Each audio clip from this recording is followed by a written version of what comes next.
live in a strange time. Extraordinary events keep happening that undermine the stability of our world. Suicide bombs, waves of refugees, Donald Trump, Vladimir Putin, even Brexit. Yet those in control seem unable to deal with them. And no one has any vision of a different or a better kind of future. This film will tell the story of how we got to this strange place. It is about how over the past 40 years, politicians, financiers and technological utopians, rather than face up to the real complexities of the world, retreated. Instead, they constructed a simpler version of the world in order to hang on to power. And as this fake world grew, all of us went along with it, because the simplicity was reassuring. Even those who thought they were attacking the system, the radicals, the artists, the musicians, and our whole counterculture, actually became part of the trickery. Because they too had retreated into the make-believe world. Which is why their opposition has no effect, and nothing ever changes. But this retreat into a dream world allowed dark and destructive forces to fester and grow outside. Forces that are now returning to pierce the fragile surface of our carefully constructed fake world.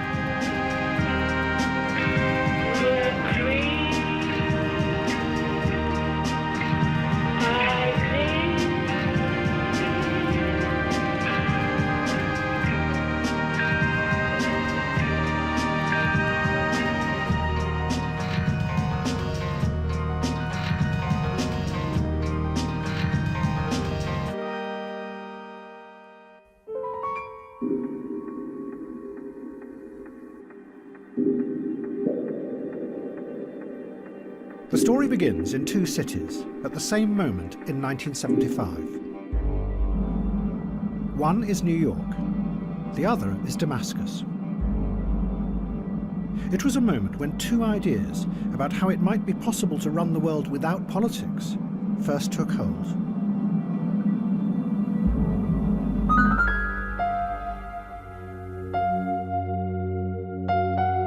In 1975, New York City was on the verge of collapse.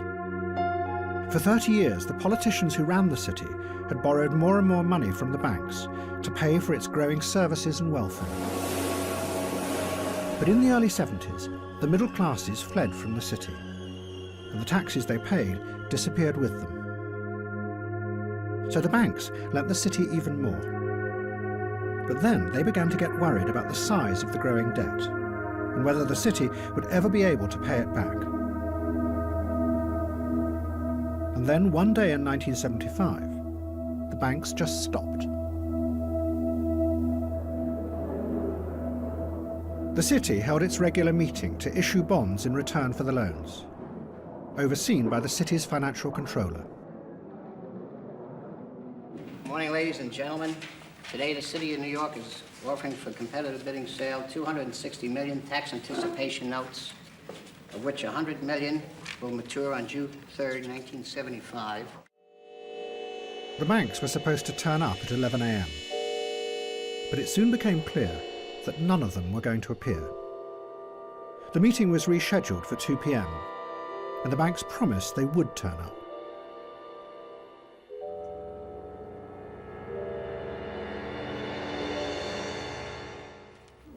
The announcement on behalf of the controller is that the offer, which we had expected to receive and announce at 2 o'clock this afternoon, is now expected at 4 o'clock.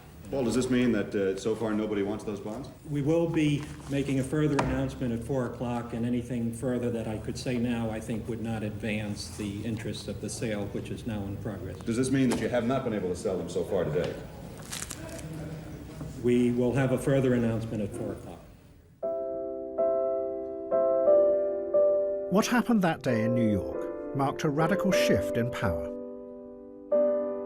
The banks insisted that in order to protect their loans, they should be allowed to take control of the city.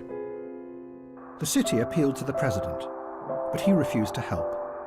So a new committee was set up to manage the city's finances. Out of 9 members, 8 of them were bankers. It was the start of an extraordinary experiment where the financial institutions took power away from the politicians and started to run society themselves. The city had no other option. The bankers enforced what was called austerity on the city, insisting that thousands of teachers, policemen and firemen were sacked. This was a new kind of politics. The old politicians believed that crises were solved through negotiations and deals. The bankers had a completely different view. They were just the representatives of something that couldn't be negotiated with, the logic of the market. To them, there was no alternative to this system. It should run society.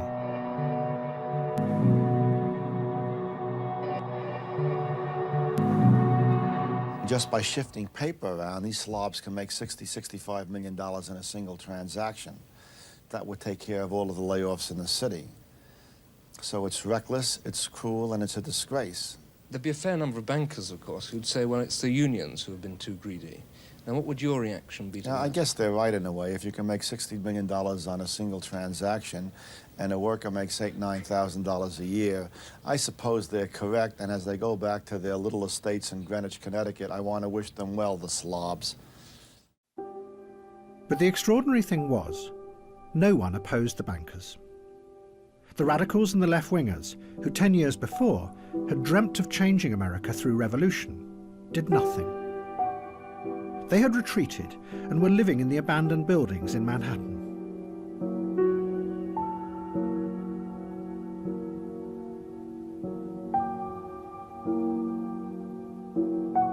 The singer Patti Smith later described the mood of disillusion that had come over them. I could not identify with the political movements any longer, she said. All the manic activity in the streets. In trying to join them, I felt overwhelmed by yet another form of bureaucracy. What she was describing was the rise of a new, powerful individualism that could not fit with the idea of collective political action. Instead, Patti Smith and many others became a new kind of individual radical who watched the decaying city with a cool detachment. They didn't try and change it. They just experienced it. Look at that. Isn't that cool?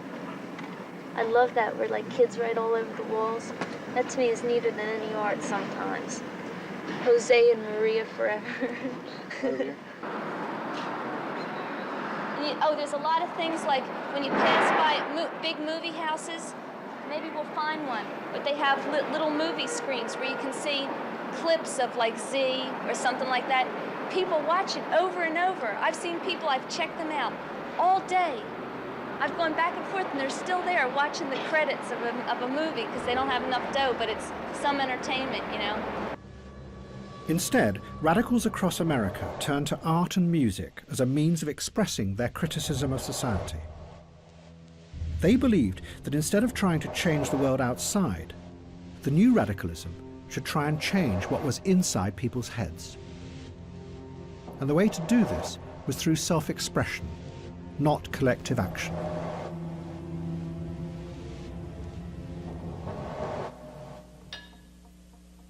U V W X Y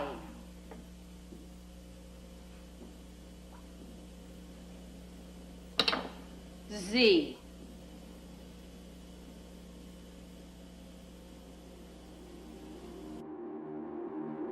But some of the left saw that something else was really going on. That by detaching themselves and retreating into an ironic coolness, a whole generation were beginning to lose touch with the reality of power.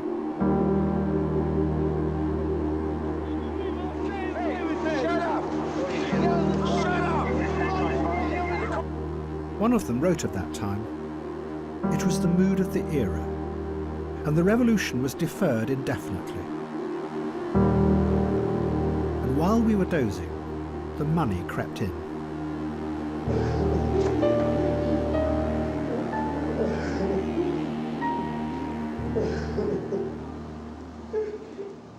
What's your date of birth, Larry? But one of the people who did understand how to use this new power was Donald Trump. Trump realized that there was now no future in building housing for ordinary people because all the government grants had gone. But he saw that there were other ways to get vast amounts of money out of the state. Trump started to buy up derelict buildings in New York, and he announced that he was going to transform them into luxury hotels and apartments. But in return, he negotiated the biggest tax break in New York's history, worth $160 million. The city had to agree because they were desperate. And the banks, seeing a new opportunity, also started to lend him money. And Donald Trump began to transform New York into a city for the rich, while he paid practically nothing.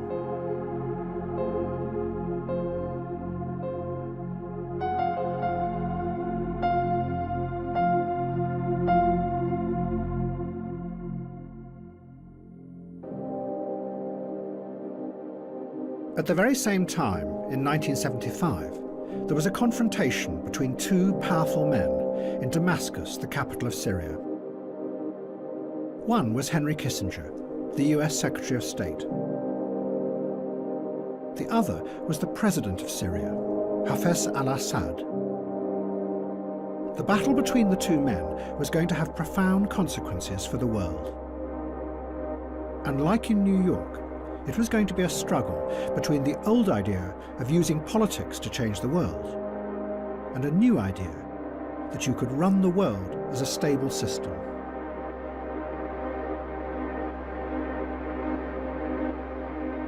President Assad dominated Syria. The country was full of giant images and statues that glorified him. He was brutal and ruthless, killing or imprisoning anyone he suspected of being a threat. But Assad believed that the violence was for a purpose. He wanted to find a way of uniting the Arab countries and using that power to stand up to the West. 4, 3, 2, 1. Kissinger was also tough and ruthless. He had started in the 1950s as an expert in the theory of nuclear strategy, what was called the delicate balance of terror. It was the system that ran the Cold War. Both sides believed that if they attacked, the other side would immediately launch their missiles and everyone would be annihilated. Kissinger had been one of the models for the character of Dr. Strangelove in Stanley Kubrick's film. Mr. President, I would not rule out the chance to preserve a nucleus of human specimens. It would be quite easy. At the bottom of some of our deeper mine shafts. Henry was not a warm, friendly, modest, jovial sort of person. He was thought of as one of the more anxious, temperamental, self-conscious, ambitious, inconsiderate people at Harvard. Kissinger saw himself as a hard realist. He had no time for the emotional turmoil of political ideologies. He believed that history had always really been a struggle for power between groups and nations. But what Kissinger took from the Cold War was a way of seeing the world as an interconnected system. And his aim was to keep that system in balance and prevent it from falling into chaos. I believe that with all the dislocations we now experience, there also exists an extraordinary opportunity to form for the first time in history a truly global society, carried by the principle of interdependence, if we act wisely and with vision, I think we can look back to all this turmoil as the birth pangs of a more creative and better system. If we miss the opportunity, I think there's going to be chaos. The flight has been delayed, we understand now. The Kissinger will be arriving here about an hour and a half from now. So we'll just get have the press informed, and then we'll stay in contact with you. And it was this idea that Kissinger set out to impose on the chaotic politics of the Middle East. But to manage it, he knew that he was going to have to deal with President Assad of Syria. President Assad was convinced that there would only ever be a real and lasting peace between the Arabs and Israel if the Palestinian refugees were allowed to return to their homeland. Hundreds of thousands of Palestinians were living in exile in Syria, as well as in the Lebanon and Jordan. Have you found that the Palestinians here want to integrate with the Syrians at all? Oh, no, never. They don't want, not here or neither in Lebanon or in Jordan, never. No, because they want to stay as a whole, as a Palestinian. They call themselves those who go back, al-Aidun in Arabic. Assad also believed that such a peace would strengthen the Arab world. But Kissinger thought that strengthening the Arabs would destabilize his balance of power. So he set out to do the very opposite, to fracture the power of the Arab countries by dividing them and breaking their alliances, so they would keep each other in check. Kissinger now played a double game, or as he termed it, constructive ambiguity. In a series of meetings, he persuaded Egypt to sign a separate agreement with Israel. But at the same time, he led Assad to believe that he was working for a wider peace agreement, one that would include the Palestinians.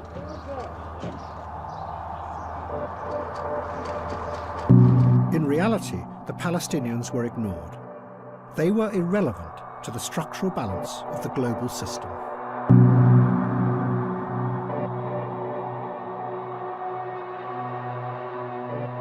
The hallmark of Kissinger's thinking about international politics is its structural design. Everything is always connected in his mind to everything else. But his first thoughts are on that level, on the structural global balance of power level. And as he addresses questions of human dignity, human survival, human freedom, I think they tend to come into his mind as an adjunct of the play of nations at the power game. When Assad found out the truth, it was too late. In a series of confrontations with Kissinger in Damascus, Assad raged about this treachery. He told Kissinger that what he had done would release demons hidden under the surface of the Arab world. Kissinger described their meetings.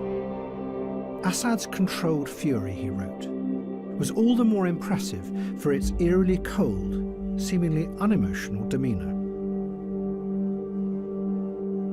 Assad now retreated. He started to build a giant palace that loomed over Damascus, and his belief that it would be possible to transform the Arab world began to fade. A British journalist who knew Assad wrote, "Assad's optimism has gone. A trust in the future has gone. What has emerged instead is a brutal, vengeful Assad, who believes in nothing except revenge."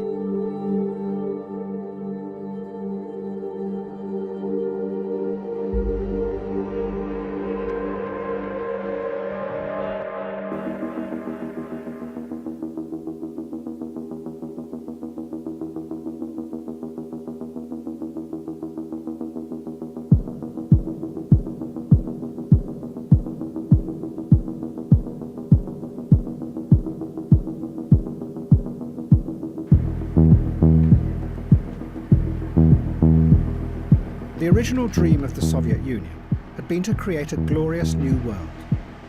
A world where not only the society, but the people themselves would be transformed. They would become new and better kinds of human beings.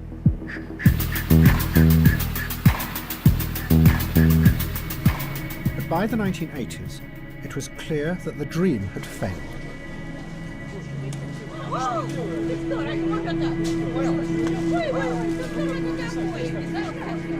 The Soviet Union became instead a society where no one believed in anything or had any vision of the future.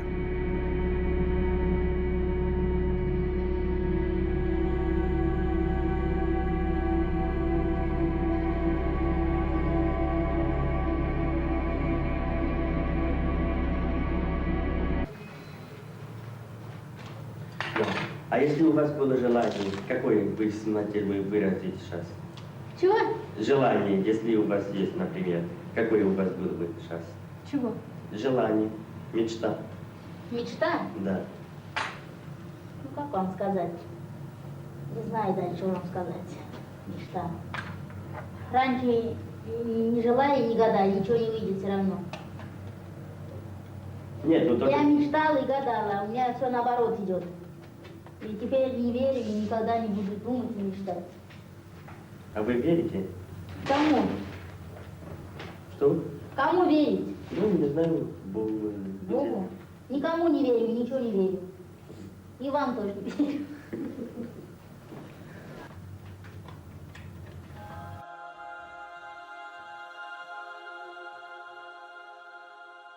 Ну, у тебя очень странная прическа. Где тебя так красиво подстригли? Знакомилась с панками московскими, а меня подстригли. А что это за течение-то, панки? Ну, это люди, которые любят свободу, там, и терпят насилие, там. А ты не свободна, да? Свободно. Ну, мне кажется, у тебя что-то случилось. Да, у меня ничего не происходит. Ну, у меня ничего не происходит. Ну, ясно. Потом тогда расскажешь. Потом, я понимаю, что тебе сейчас трудно говорить. В следующий раз расскажешь.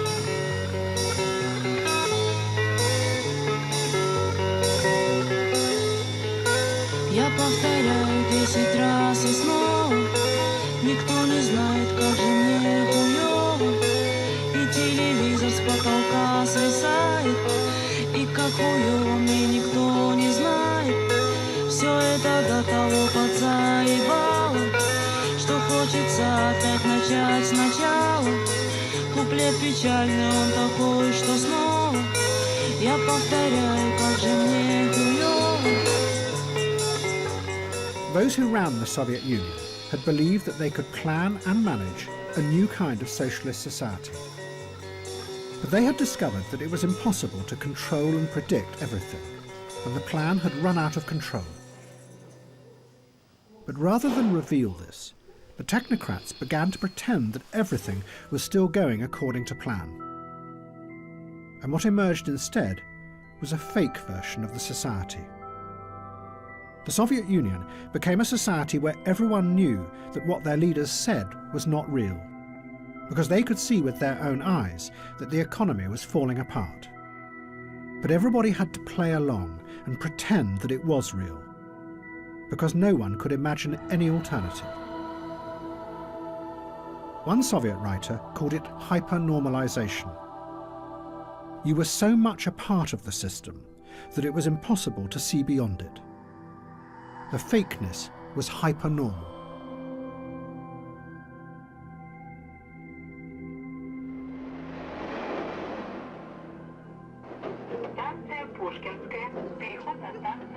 In this stagnant world, two brothers called Arkady and Boris Strugatsky became the inspiration of a growing new dissident movement.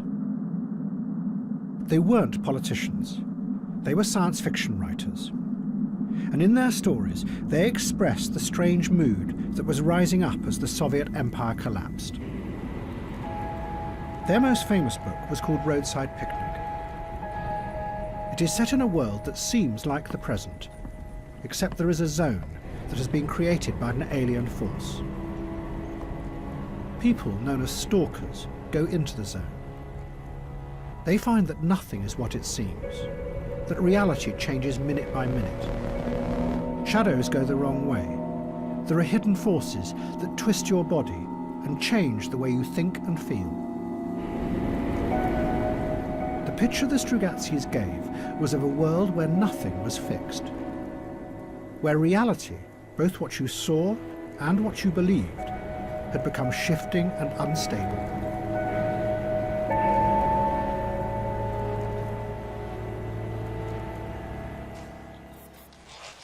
And in 1979, the film director Andrei Tarkovsky made a film that was based on Roadside Picnic. He called it Stalker.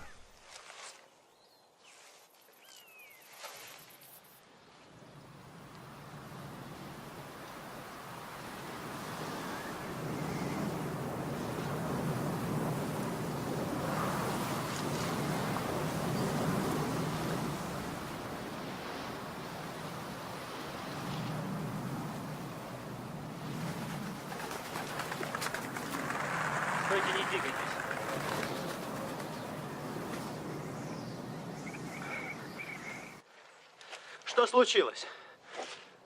Зачем вы меня остановили? Я вас не останавливал. А кто? Вы? Черт его знает.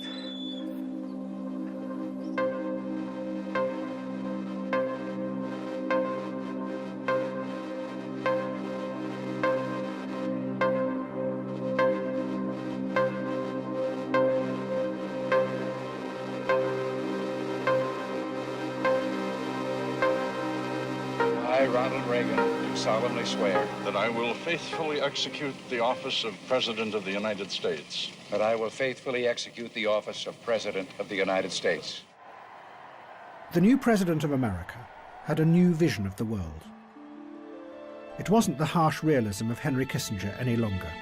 It was different.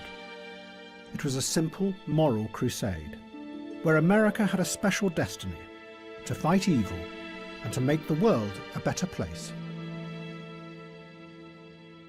The places and the periods in which man has known freedom are few and far between, just scattered moments on the span of time.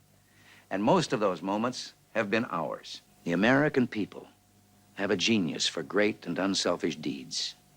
Into the hands of America, God has placed the destiny of an afflicted mankind. God bless America. But this crusade was going to lead Reagan to come face to face with Henry Kissinger's legacy. And above all, the vengeful fury of President Assad of Syria. Israel was now determined to finally destroy the power of the Palestinians. And in 1982, they sent a massive army to encircle the Palestinian camps in the Lebanon. Do you know how strong the Israelis are? Do you know how many tanks they have outside Beirut? Do you know how strong they are? يعني بيقول انه احنا بنعرف انه الاسرائيليين اقوياء، فهل هذا بيأثر علينا؟ اسرائيل وامريكا وكل دول العالم ما بتأثر علينا طول ما سلاحنا بايدنا، ولا اي دولة في العالم تقدر تحاربنا. That means we are not ready to surrender. طول ما هو الشعب رافع راسه والشعب معنا ما حدا بيقدرنا. طلع شاب يانج لسه بيبل اولاد صغار عم تحارب. Dash into this building here because the PLO guys with us expect that sooner or later there will be a huge explosion. There have been several of these in the last few minutes. As you can see, there's enormous damage in all the buildings around here.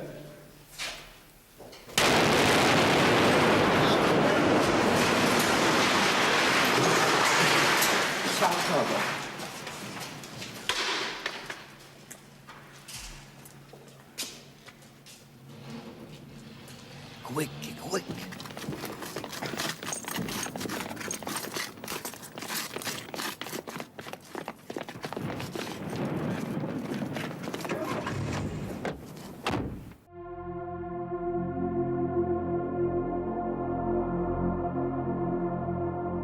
2 months later, thousands of Palestinian refugees were massacred in the camps.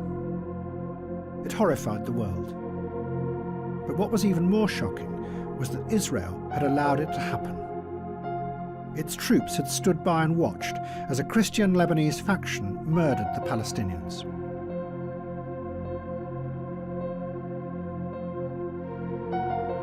This was the first of the massacres we discovered yesterday. Now, 24 hours later, the stench here is appalling. But the effects on the Israelis of what their Christian allies did here and in dozens of other places around this camp are going to be immense. There's always been a risk of such massacres if Christian militiamen were allowed to come into Palestinian camps, and the Israelis seem to have done nothing to prevent them coming into this one. In the face of the horror and the growing chaos, President Reagan was forced to act. He announced that American Marines would come to Beirut to lead a peacekeeping force. Reagan insisted that the troops were neutral, but President Assad was convinced that there was another reality.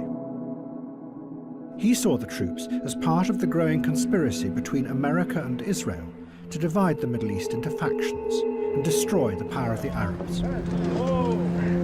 Assad decided to get the Americans out of the Middle East. And to do this, he made an alliance with the new revolutionary force of Ayatollah Khomeini's Iran. And what Khomeini could bring to Assad was an extraordinary new weapon that he had just created. It was called the poor man's atomic bomb.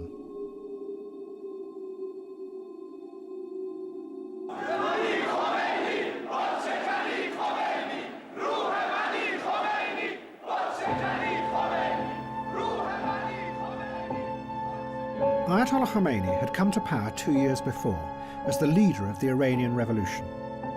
But his hold on power was precarious. And Khomeini had developed a new idea of how to fight his enemies and defend the revolution. Khomeini told his followers that they could destroy themselves in order to save the revolution, providing that in the process they killed as many enemies around them as possible. This was completely new, because the Quran specifically prohibited suicide. In the past, you became a martyr on the battlefield because God chose the time and place of your death. But Khomeini changed this. He did it by going back to one of the central rituals of Shia Islam. Every year, Shiites march in a procession, mourning the sacrifice of their founder, Hussein. As they do, they whip themselves, symbolically reenacting Hussein's suffering. Khomeini said that the ultimate act of penitence was not just to whip yourself, but to kill yourself, providing it was for the greater good of the revolution. In the name of God, the compassionate, the merciful, good afternoon. An Iraqi Soviet-made MiG-23 was shot down by the Air Force jet fighters of the Islamic Republic over the northwestern Iranian border region of Marivan at 10:08 hours local time Saturday, said the Joint Staff Command's communiqué numbered 1710. Khomeini had mobilized this force when the country was attacked by Iraq. Iran faced almost certain defeat because Iraq had far superior weapons, many of them supplied by America. So the revolutionaries took tens of thousands of young boys out of schools, put them on buses, and sent them to the front line. Their job was to walk through the enemy's minefields, deliberately blowing themselves up in order to open gaps that would allow the Iranian army to pass through unharmed. It was organized suicide on a vast scale. This human sacrifice was commemorated in giant cemeteries across the country. Fountains flowing with blood-red water glorified this new kind of martyrdom.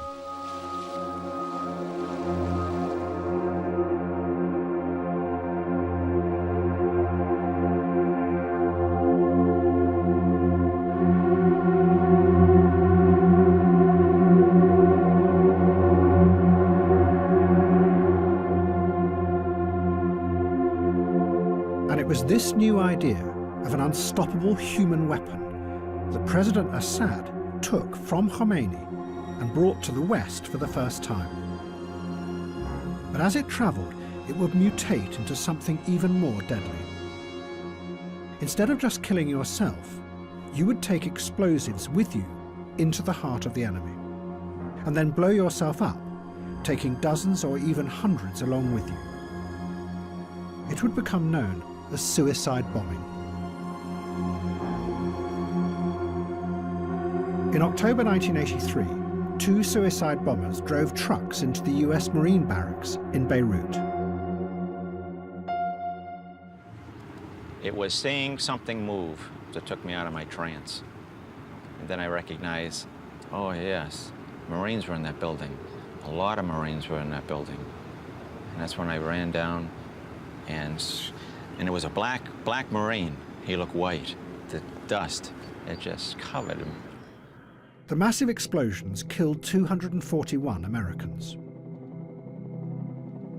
The bombers were members of a new militant group that no one had heard of. They called themselves Hezbollah, and although many of them were Iranian, they were very much under the control of Syria and the Syrian intelligence agencies. President Assad was using them as his proxies to attack America. Whoever carried out yesterday's bombings, Shia Muslim fanatics, devotees of the Ayatollah Khomeini, or whatever, it is Syria who profits politically. The most significant fact is that the dissidents live and work with Syrian protection. So it is to Syria, rather than to the dissident group's guiding light, Ayatollah Khomeini of Iran, that we must look for an explanation of the group's activities. Destabilization is Syria's Middle Eastern way of reminding the world that Syria must not be left out of plans for the future of the area.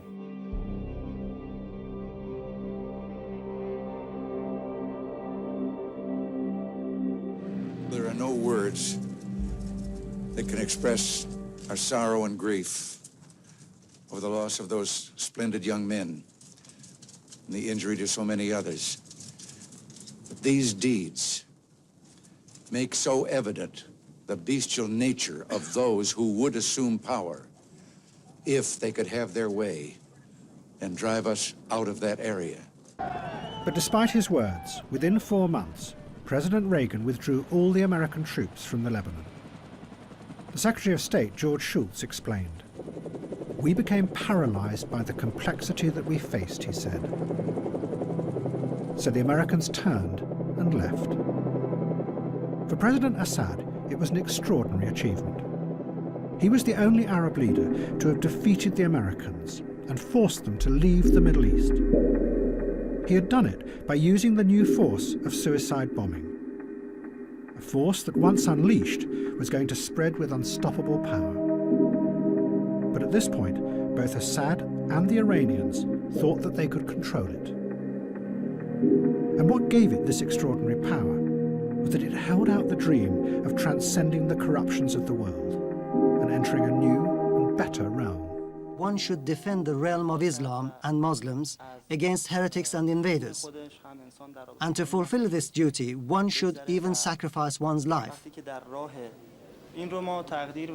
We believe that martyrs can overlook our deeds from the other world. It means that after death, the martyr lives and can still witness this world.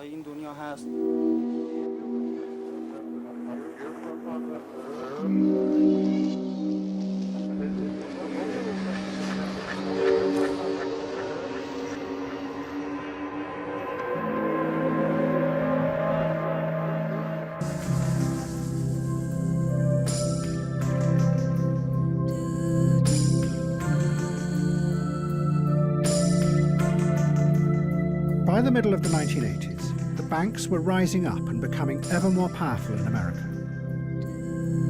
What had started 10 years before in New York, the idea that the financial system could run society, was spreading. But unlike older systems of power, it was mostly invisible. A writer called William Gibson tried to dramatize what was happening in a powerful, imaginative way in a series of novels. Gibson had noticed how the banks and the new corporations were beginning to link themselves together through computer systems. What they were creating was a series of giant networks of information, that were invisible to ordinary people and to politicians. But those networks gave the corporations extraordinary new powers of control.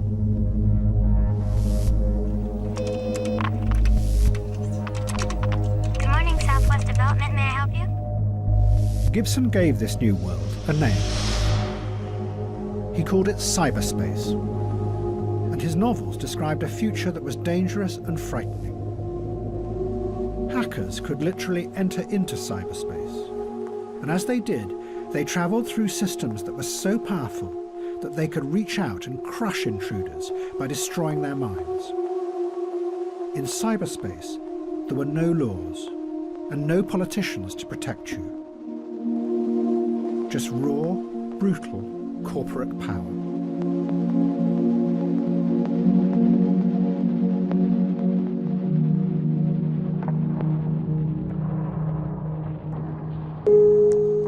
But then, a strange thing happened.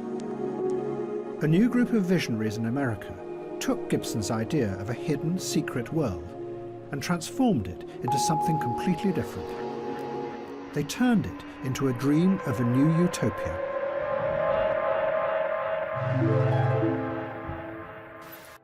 They were the technological utopians who were rising up on the west coast of America. They turned Gibson's idea on its head. Instead of cyberspace being a frightening place dominated by powerful corporations, they reinvented it as the very opposite. A new, safe world where radical dreams could come true. 10 years before, faced by the complexity of real politics, the radicals had given up on the idea of changing the world. But now, the computer utopians saw in cyberspace an alternative reality, a place they could retreat to, away from the harsh right-wing politics that now dominated Reagan's America. The roots of this vision lay back in the counterculture of the 1960s, and above all, with LSD.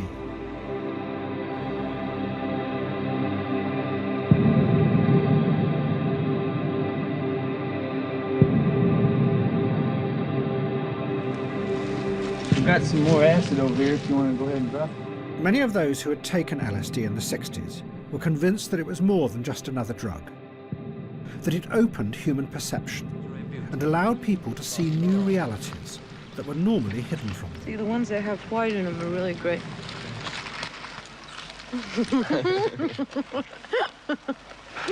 Like a rabbit. It freed them from the narrow, limited view of the world that was imposed on them by politicians and those in power. In the United States, in the next 5, 10, 15 years, you're going to see more and more people taking LSD and making it a part of their lives, so there will be an LSD country within 15 years, an LSD society. There'll be less interest in, obviously, warfare, in power politics. You know, politics today is a disease. That's a real addiction. Politics, politics, politics, politics. Don't politic. Don't vote. These are old men's games. Impotent and senile old men that want to put you onto their old chess games of war and power. 20 years later, the new networks of machines seemed to offer a way to construct a real alternate reality. Not just one that was chemically induced, but a space that actually existed in a parallel dimension to the real world. And like with acid, cyberspace could be a place where you would be liberated from the old corrupt hierarchies of politics and power and explore new ways of being. One of the leading exponents of this idea was called John Perry Barlow. In the 60s, he had written songs for the Grateful Dead and been part of the acid counterculture. Now, he organised what he called cyberthons to try and bring the cyberspace movement together. Well, you know, the Cyberthon, as it was originally conceived, was supposed to be the 90s equivalent of the acid test. And we had thought to involve some of the same personnel. You and I and Timmy should sit down and talk. Okay, that's good. And it immediately acquired a financial quality, or commercial quality, that was initially a little unsettling to an old hippie like me, but as soon as I saw it actually working, then I thought, well, if you're going to have an acid test for the 90s, money better be involved. Instead of having a glass barrier that separates your mind from the mind of the computer pulls us inside and creates a world for us. Incorporates everything that could be incorporated. It incorporates experience itself. Barlow then wrote a manifesto that he called a Declaration of Independence of Cyberspace. It was addressed to all politicians, telling them to keep out of this new world. It was going to be incredibly influential, because what Barlow did was give a powerful picture of the internet, not as a network controlled by giant corporations, but instead as a kind of magical, free place, an alternative to the old systems of power. It was a vision that would come to dominate the internet over the next 20 years. Governments of the industrial world, cyberspace does not lie within your borders. We are creating a world where anyone, anywhere, may express his or her beliefs, no matter how singular, without fear of being coerced into silence or conformity. I declare the global social space we are building to be naturally independent of the tyrannies you seek to impose on us. We will create a civilization of the mind in cyberspace. May it be more humane and fair than the world your governments have made before. It's begun.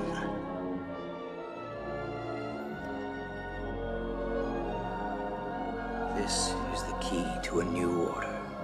This code disk means freedom. But two young hackers in New York thought that Barlow was describing a fantasy world, that his vision bore no relationship at all to what was really emerging online. They were cult figures on the early online scene, and their fans followed and recorded them. They called themselves Fiber Optic and Acid Freak, and they spent their time exploring and breaking into giant computer networks that they knew were the hard realities of modern digital power. My specific instance, I was charged with conspiracy to commit a few dozen overt acts, they called them, among a number of things having to do with computer trespass and I guess computer eavesdropping, interception, unauthorized access to federal interest computers, which is a pretty vague law, communications network computers and so on. In a notorious public debate online, the two hackers attacked Barlow. What infuriated them most was Barlow's insistence that there was no hierarchy or controlling powers in the new cyber world. The hackers set out to demonstrate that he was wrong. Acid Freak hacked into the computers of a giant corporation called TRW. TRW had originally built the systems that ran the Cold War for the US military. They had helped create the delicate balance of terror. Now, TRW had adapted their computers to run a new system, that of credit and debt. Their computers gathered up the credit data of millions of Americans and were being used by the banks to decide individuals' credit ratings. The hackers broke into the TRW network, stole Barlow's credit history, and published it online.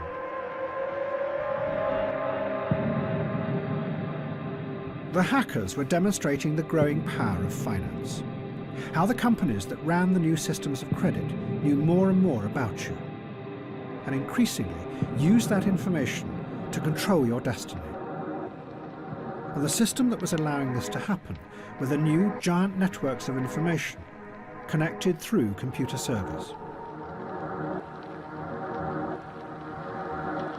The hackers were questioning whether Barlow's utopian rhetoric about cyberspace might really be a convenient camouflage, hiding the emergence of a new and growing power that was way beyond politics.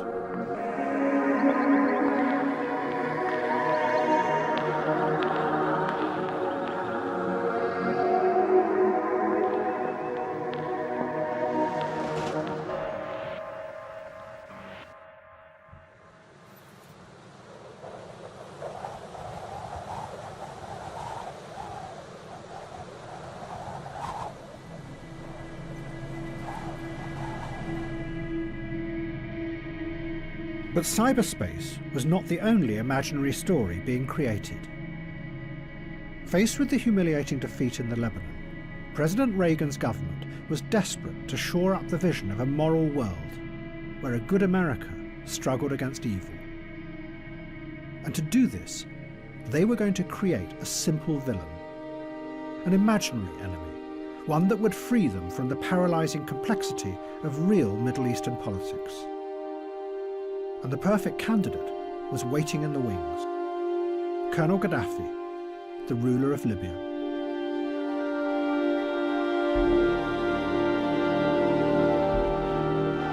The Americans were going to ruthlessly use Colonel Gaddafi to create a fake terrorist mastermind.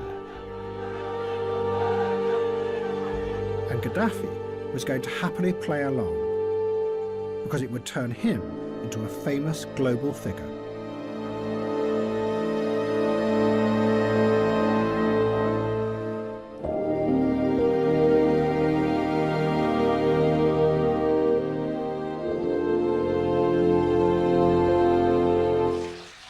Colonel Gaddafi had taken power in a coup in the 1970s.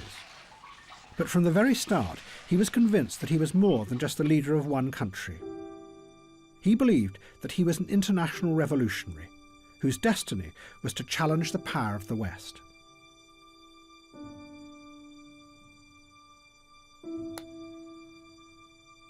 Gentlemen, the Queen.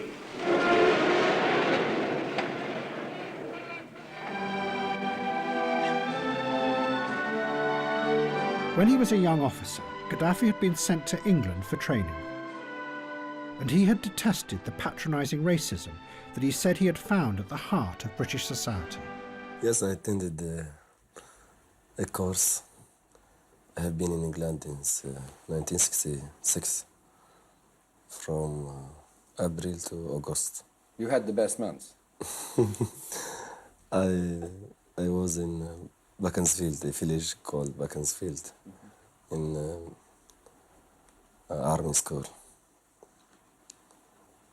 In fact, we ill-treated in that place from some British officers. I think those officers were Jews, maybe Jews. But ill-treated in what sort of way? In many ways. They ill-treat us every time. By being rude or by being bullying or? In their all behavior towards us, they ill-treat us. They hate us anyhow because of colonization. It is a result of colonialism. Once in power, Gaddafi had developed his own revolutionary theory, which he called the Third Universal Theory. It was an alternative, he said, to communism and capitalism. He published it in a green book, but practically no one read it. He had sent money and weapons to the IRA in Ireland to help them overthrow the British ruling class. But all the other Arab leaders rejected him and his ideas. They thought that he was mad. And by the mid-1980s, Gaddafi was an isolated figure, with no friends and no global influence. Then suddenly that changed. In December 1985, terrorists attacked Rome and Vienna airports simultaneously, killing 19 people, including 5 Americans. There was growing pressure on President Reagan to retaliate. It's time to rename your State Department the Capitulation Department. Get off of your stick, Mr. President. The American people are sick and tired of being kicked around. You talk tough. Let's see you use some of these billions and billions and billions of dollars worth of weapons that you've asked us to approve. Your words are cheap talk. President Reagan immediately announced that Colonel Gaddafi was definitely behind the attacks. These murderers could not carry out their crimes without the sanctuary and support provided by regimes such as Colonel Gaddafi's in Libya. The Rome and Vienna murders are only the latest in a series of brutal terrorist acts committed with Gaddafi's backing. But the European security services who investigated the attacks were convinced that Libya was not involved at all, and that the mastermind behind the attacks was in fact Syria, that the terrorists had been directed by the Syrian intelligence agencies. But the Americans say that the attack at Rome airport was organized by Gaddafi, not by Damascus. No, what do you say? We don't have any evidence. You have no evidence supporting such affirmation. The only evidence we have shows a Syrian connection. You say that it was Libya, and the president said the evidence of Libya's culpability was irrefutable. Yeah. But the Italian authorities to whom I've spoken say emphatically on the record that their investigations have shown that it was entirely masterminded by Syria. I don't agree with that at all. Well, they've interrogated the surviving terrorists. I must just say I don't agree with that. But you've no evidence that Libya was in on the planning either. Our evidence on Libya is circumstantial but very strong. But why does the president then say it's irrefutable if you call it circumstantial? Well, people can be convicted and sentenced in our courts on circumstantial evidence. But what made it even more confusing was that although there seemed to be no evidence that Gaddafi had been behind the attacks, he made no attempt to deny the allegations. Instead, he went the other way and turned the crisis into a global drama. It is not a time of saying, it is a time of work, time of confrontation. Threatening suicide attacks against America. This hostile position cannot be explained in racist and crusade terms. Suicidal attacks will have to be an answer to a military attack. But Libya is not affected by such measures that Reagan has declared. Stinking, rotten crusader. Gaddafi now started to play a role that was going to become very familiar. He grabbed the publicity that had been given to him by the Americans and used it dramatically. He promoted himself as an international revolutionary who would help to liberate oppressed peoples around the world, even the blacks in America. Gaddafi arranged for a live satellite link to a mass meeting of the Nation of Islam in Chicago. Brothers and sisters, it is with great honor and privilege that I present to you the leader of the Al-Fatah revolution from Libya, our brother Muammar al-Gaddafi. Gaddafi told them that Libya was now their ally in their struggle against white America. And to express my full support and support of my country to your struggle for freedom, for emancipation. Gaddafi promised that he would supply weapons to create a black army in America of 400,000 men. If white America refuses to accept blacks as US citizens, he told them, it must therefore be destroyed.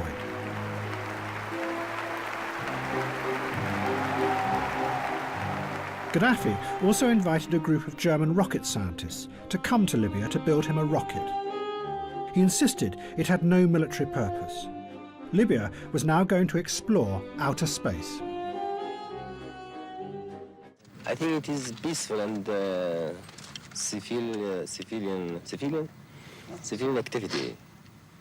for investigation of space and something like this. And it has nothing to do with any military things. But no one believed him. Journalists warned that Gaddafi was really preparing to attack Europe, vividly dramatizing the new danger. That is something like this, which goes that way to put something into space. But the same device, tilted, say, to an angle of 45 degrees, could, of course, become something very different. A missile possibly carrying a warhead. That would put Libya within range of an enormous area. A chilling proposition with its range of 2,000 kilometers. The Americans and Gaddafi now became locked together in a cycle of mutual reinforcement. In the process, a powerful new image was created that was going to capture the imagination of the West. Gaddafi became a global supervillain, at the head of what was called a rogue state. A madman who threatened the stability of the world. And Gaddafi was loving every minute of it. Does he think in the past his decisions sometimes have been taken too quickly? Maybe. On world affairs? Maybe.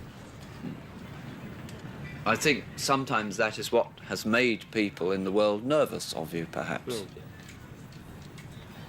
Maybe.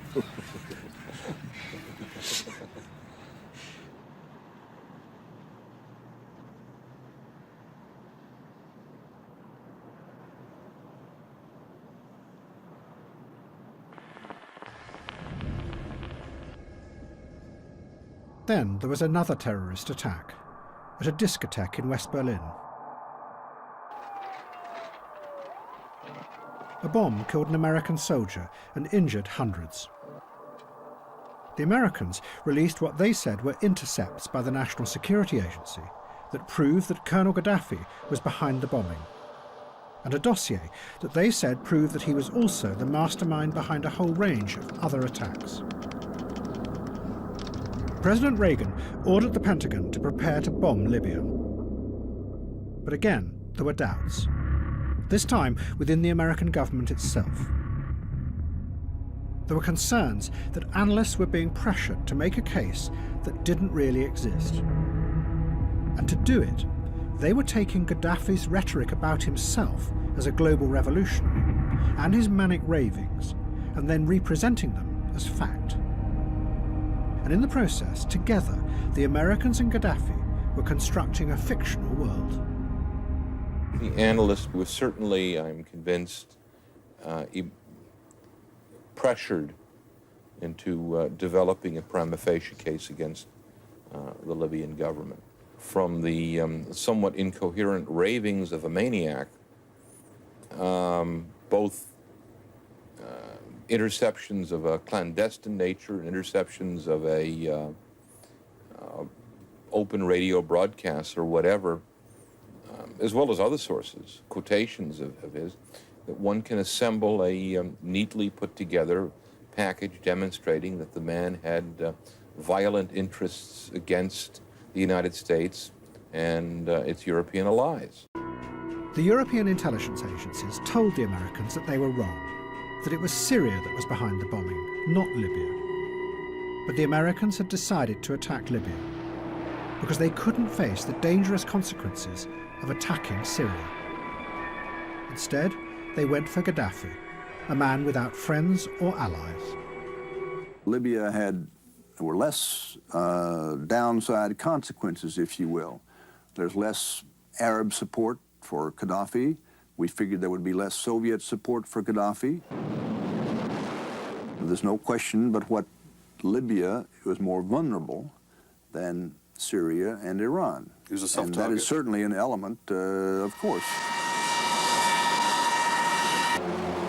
In April 1986, the Americans attacked Libya.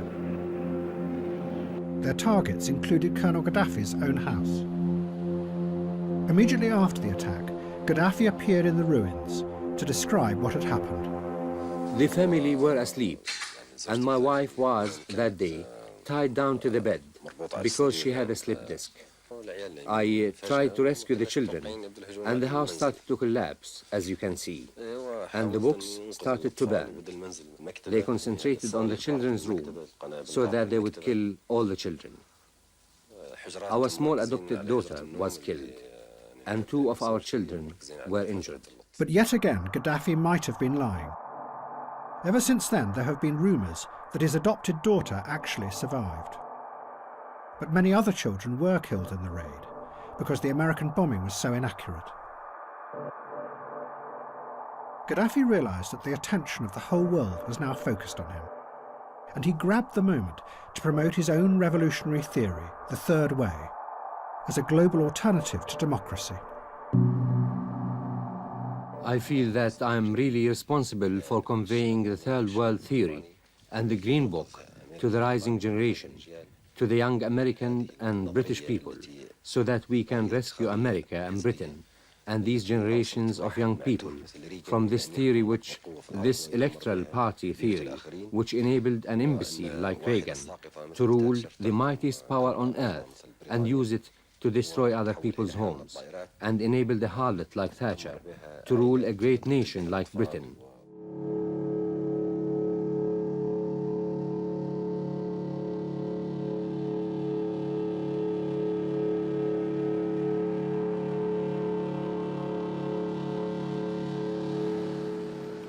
Look at that. What the heck is that? Oh my God. Look at that. Holy crap.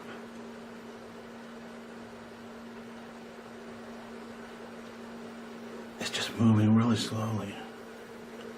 Wow. What is it doing? What the heck? Guys, it's a freaking Whoa! Oh my gosh! Wow! What is happening? What is happening? What is going on? Oh my gosh, Tom! Holy shit. Oh my god, guys! Guys, is that a freaking UFO? Wait, can you get a good video? Good. What is it? What the hell?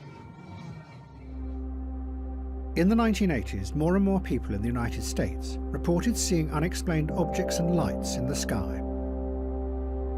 At the same time, investigators who believed in UFOs revealed that they had discovered top-secret government documents that stated that alien craft had visited Earth.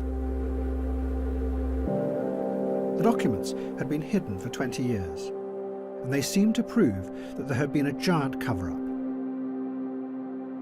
But actually, the reality was even stranger.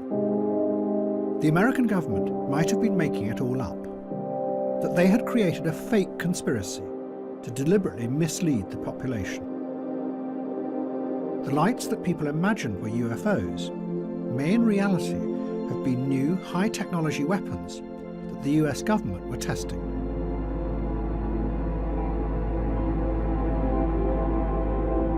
The government had developed the weapons because they, in turn, imagined that the Soviet Union was far stronger than it was, and still wanted to conquer the world. The government wanted to keep the weapons secret, but they couldn't always hide their appearance in the skies.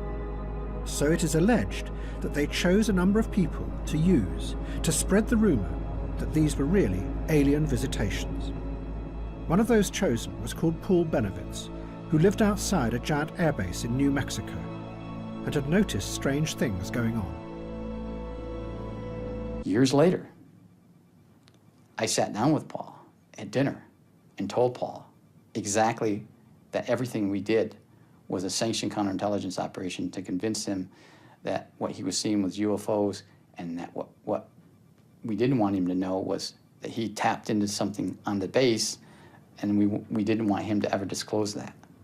We kind of planted the seed in Paul that what he was seeing and what he was hearing and what he was collecting was, in fact, probably maybe UFOs. Benovitz and others chosen by the agency were, it is alleged, given a series of forged documents. Many of them were top-secret memos by the military describing sightings of unidentified aerial vehicles. The documents spread like wildfire, and they formed the basis for the wave of belief in UFOs that would spread through America in the 1990s. What the fuck is that, nigga?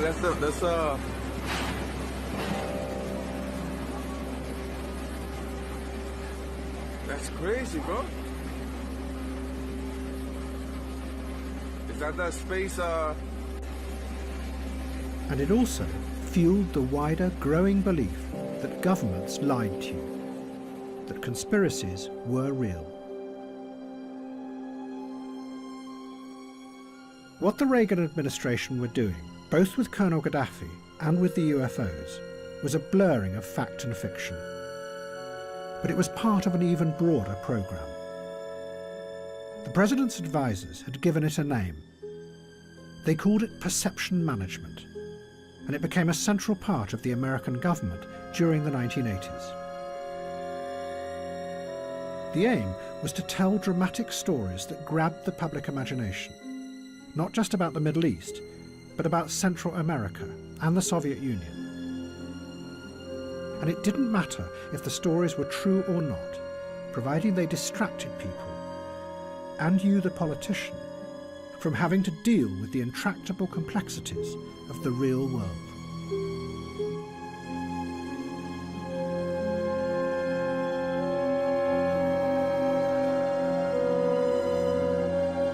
Reality became less and less of an important factor in American politics.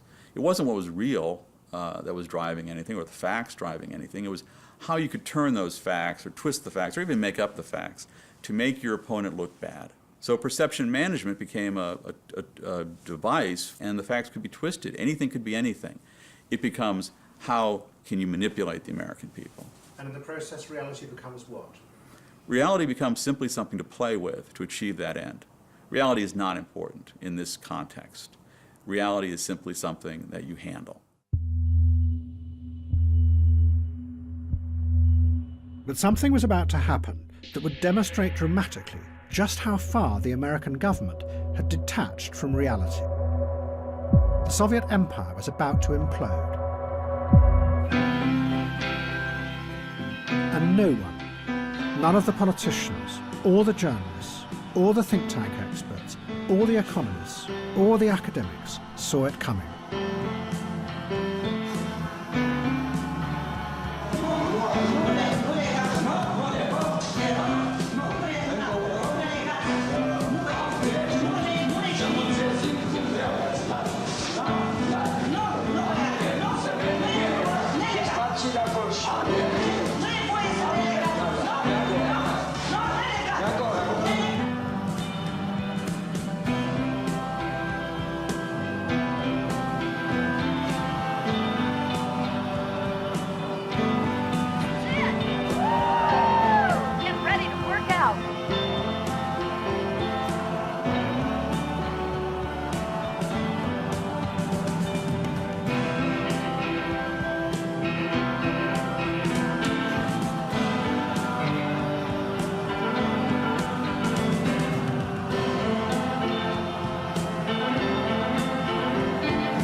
The collapse of the Soviet Union also had a powerful effect on the West.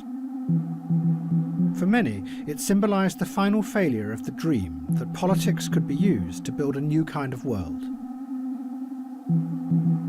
What was going to emerge instead was a new system that had nothing to do with politics. A system whose aim was not to try and change things, but rather to manage a post-political world.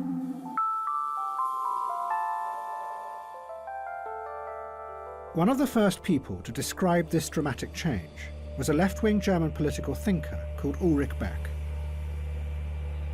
Beck said that any politician who believed that they could take control of society and drive it forward to build a better future was now seen as dangerous. In the past, politicians might have been able to do this, but now they were faced with what he called a runaway world, where things were so complex and interconnected, and modern technologies so potentially dangerous, that it was impossible to predict the outcomes of anything you did. The catalogue of environmental disasters proved this. Politicians would have to give up any idea of trying to change the world. Instead, their new aim would be to try and predict the dangers in the future, and then find ways to avoid those risks. Although Beck came from the political left, the world he saw coming was deeply conservative. The picture he gave was of a political class reduced to trying to steer society into a dark and frightening future, constantly peering forward and trying to see the risks coming towards them. Their only aim, to avoid those risks and keep society stable. It only lasted for a few seconds, so you're basically shocked you really didn't know what was going on at the time. Where were you in the building and where was the explosion? Oh my God!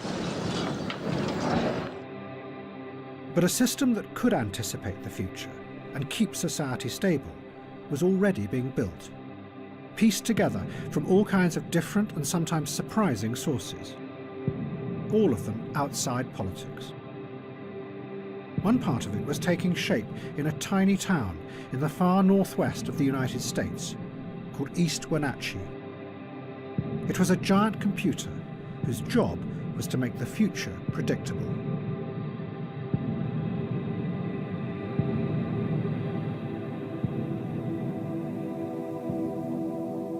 The man building it was a banker called Larry Fink. Back in 1986, Mr. Fink's career had collapsed. He lost $100 million in a deal and had been sacked.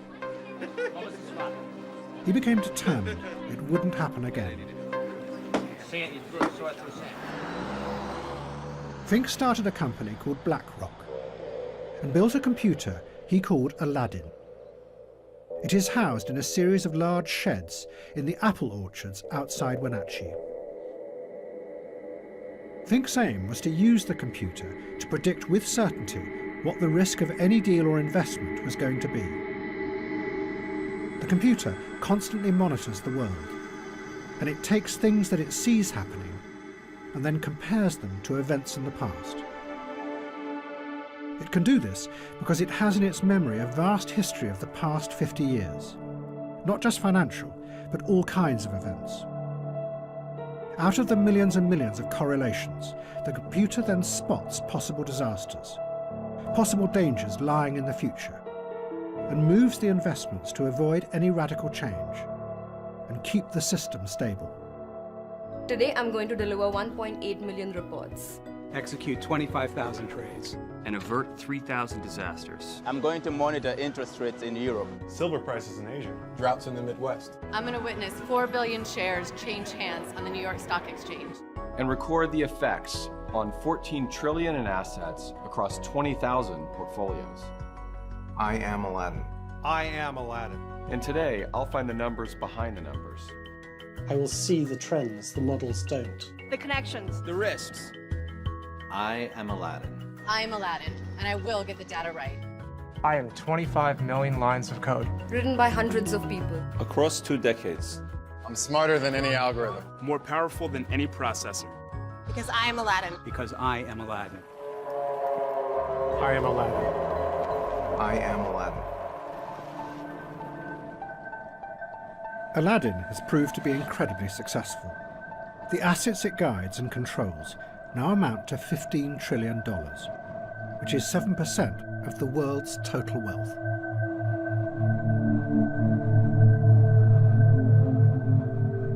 But Wenatchee was also a dramatic example of another kind of craving for stability and reassurance. More of its citizens took Prozac than practically any other town in America. When a person's central nervous system is changed by an SSRI with that medicine, they will view things differently, and they will be strangers. They look at things differently. I have a chemical up here that changes me. I think differently. For me, it was like walking around like this for my whole life and really not knowing that I was nearsighted. I mean, really. I mean, no one had ever offered me glasses. And then all of a sudden, here comes somebody that says, okay, now try these on, try this Prozac on. And I tried it on, and for the first time in my life, I went, whoa, is this the way reality really is? Your perception can be changed, and it's frightening and it's scary to people. It speaks of science fiction almost.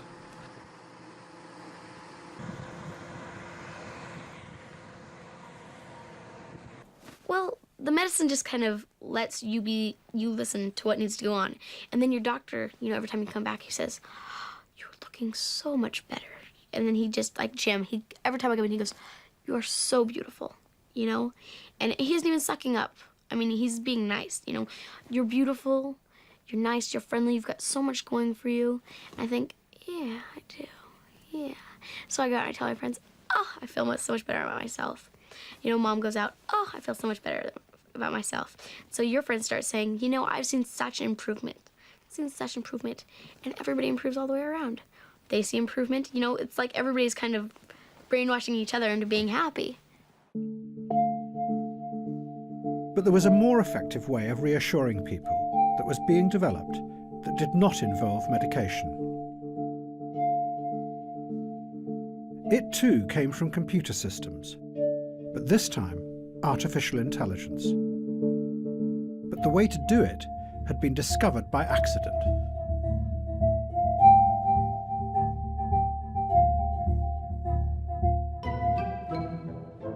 Back in the 1960s, there had been optimistic dreams that it would be possible to develop computers that could think like human beings.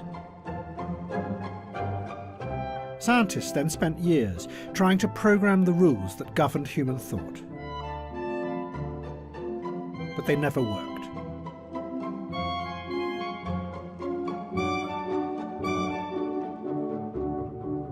One computer scientist at MIT became so disillusioned that he decided to build a computer program that would parody these hopeless attempts. He was called Joseph Weizenbaum, and he built what he claimed was a computer psychotherapist. Just like a therapist, people could come and talk to the machine by typing in their problems. Weizenbaum called the program ELIZA. He modelled it on a real psychotherapist called Carl Rogers, who was famous for simply repeating back to the patient what they had just said. And that is what ELIZA did. The patient sat in front of the screen and typed in what they were feeling, and the program repeated it back to them, often in the form of a question. Men are all alike. In what way?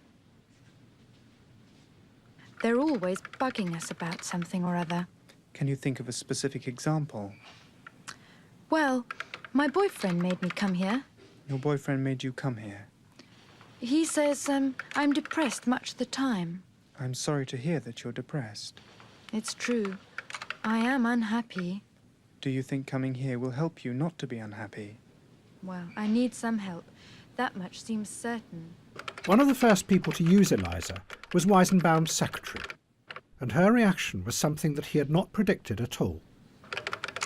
And I asked her to my office and sat her down at the keyboard, and then she began to type. And of course, I looked over her shoulder to make sure that everything was operating properly.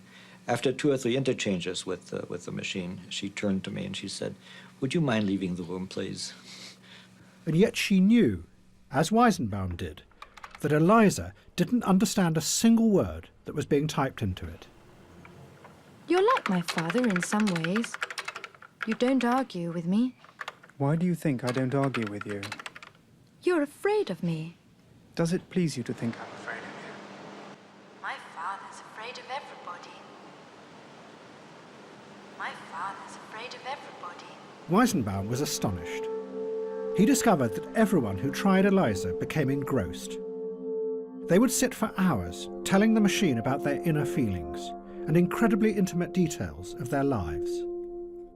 They also liked it because it was free of any kind of patronising elitism. One person said, "After all, the computer doesn't burn out, look down on you, or try to have sex with you." What Eliza showed was that in an age of individualism, what made people feel secure was having themselves reflected back to them, just like in a mirror.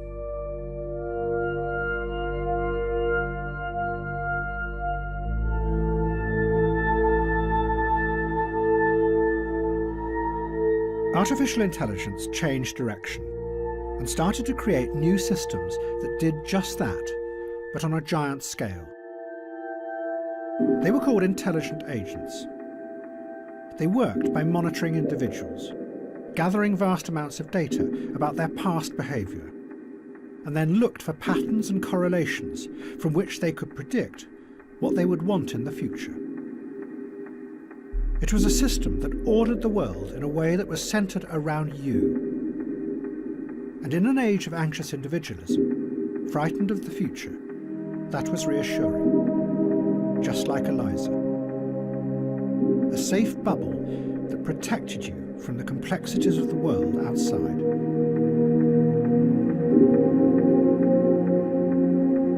But the applications of this new direction proved fruitful and profitable.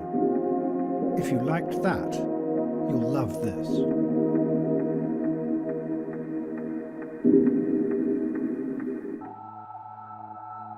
What was rising up in different ways was a new system that promised to keep the world stable. Its tentacles reached into every area of our lives. Finance promised that it could control the unpredictability of the free market, while individuals were more and more monitored to stabilise their physical and mental states. And increasingly, the intelligent agents online predicted what people would want in the future and how they would behave. But the biggest change was to politics. In a world where the overriding aim was now stability, politics became just part of a wider system of managing the world. The old idea of democratic politics, that it gave a voice to the weak against the powerful, was eroded. And a resentment began to quietly grow out on the edges of society.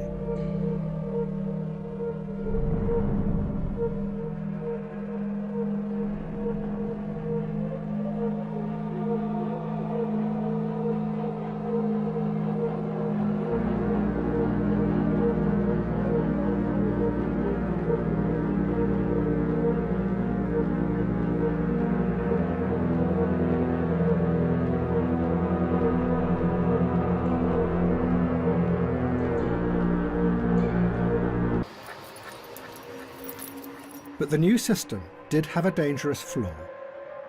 Because in the real world, not everything can be predicted by reading data from the past. And someone who was about to discover that to his own cost was Donald Trump.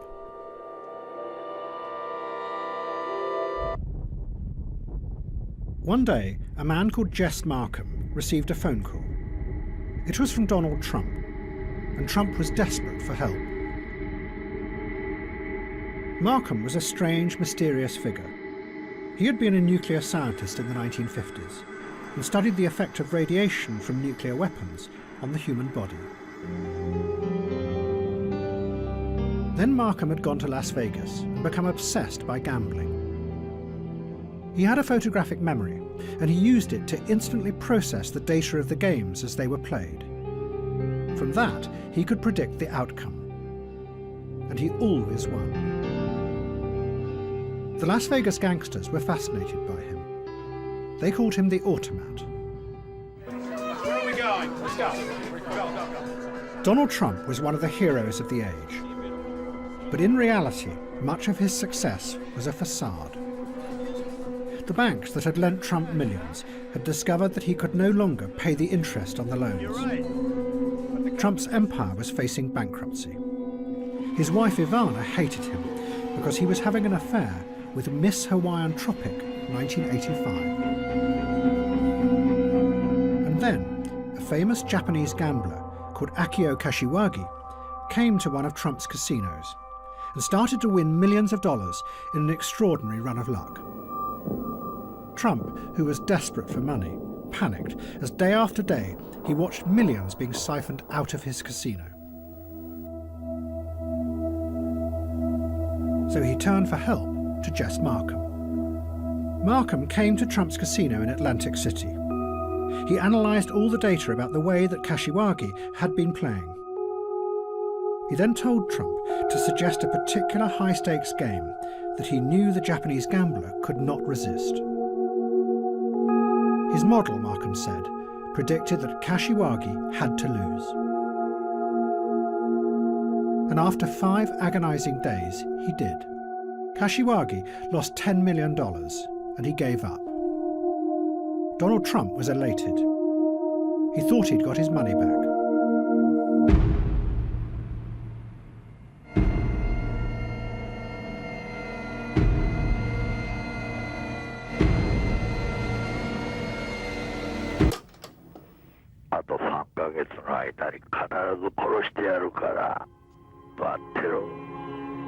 Before Kashiwagi could pay his debt, he was hacked to death in his kitchen by Yakuza gangsters.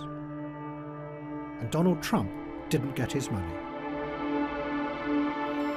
Trump's business went bankrupt, and he was forced to sell most of his buildings to the banks.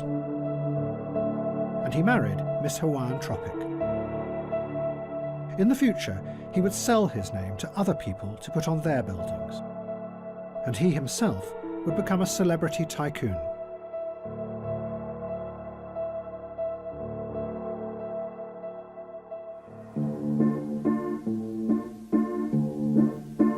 President Assad didn't want stability.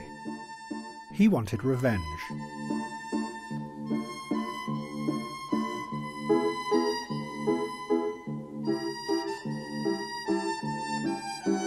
In December 1988, a bomb exploded on a Pan Am plane over Lockerbie in Scotland. Almost immediately, investigators and journalists pointed the finger at Syria. The bombing had been done, they said, in revenge for the Americans shooting down of an Iranian airliner in the Gulf a few months before. And for 18 months, everyone agreed that this was the truth. But then, a strange thing happened. The security agencies said that they had been wrong. It hadn't been Syria at all. It was Libya who had been behind the Lockerbie bombing. But many journalists and politicians did not believe it. They were convinced that the switch had happened for the most cynical of reasons. That America and Britain desperately needed Assad as an ally in the coming Gulf War against Saddam Hussein. So once again, they blamed Colonel Gaddafi as the terrorist mastermind. Well, Syria, of course, was unfortunately accused of many terrorist outrage and of harbouring terrorist groups. It appears that we have now restored relations with them, as have the Americans. They're now our friends, although we get no real assurances on the past whatsoever. It strikes me as very strange indeed that many of the things we thought were previously the responsibility of Syria have now dramatically become the responsibility of Libya. But Assad was not really in control, because he had released forces that no one would be able to control. The force that 10 years before he had brought from Iran to attack the West, the human bomb, was now about to jump, like a virus, from Shia to Sunni Islam.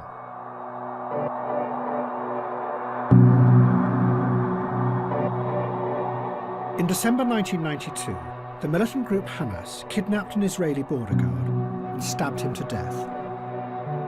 The Israeli response was overwhelming. They arrested 415 members of Hamas, put them on buses, and took them to the top of a bleak mountain in southern Lebanon.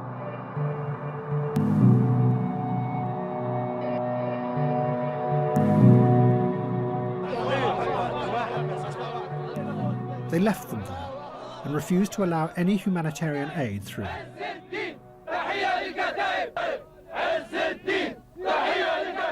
But the Israelis had dumped the Hamas militants in an area controlled by Hezbollah, They spent 6 months there, and during that time, they learnt from Hezbollah how powerful suicide bombing could be. Hezbollah told them how they had used it to force the Israelis out of Beirut and back to the border. The first sign that the idea had spread to Hamas was when a group of the deportees marched in protest towards the Israeli border, dressed as martyrs, as the Israelis shelled them. But it soon became more than just theatre. Hamas began a wave of suicide attacks in Israel.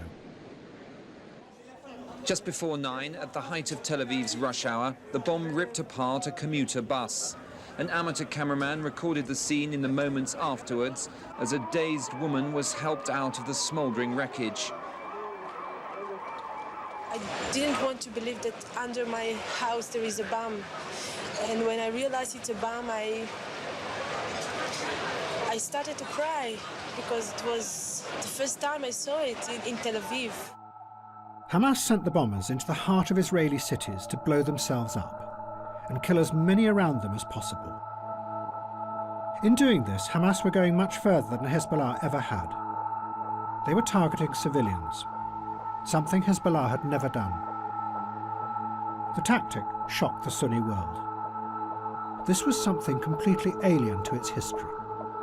Not only did the Quran forbid suicide, but Sunni Islam did not have any rituals of self-sacrifice, unlike the Shias. The most senior religious leader in Saudi Arabia insisted it was wrong. But a mainstream theologian from Egypt, called Sheikh Qaradawi, seized the moment. He issued a fatwa that justified the attacks. And, he added, it was also justified to kill civilians. Because in Israel, everyone, including women, serve as reservists. So really, they are all part of the enemy army.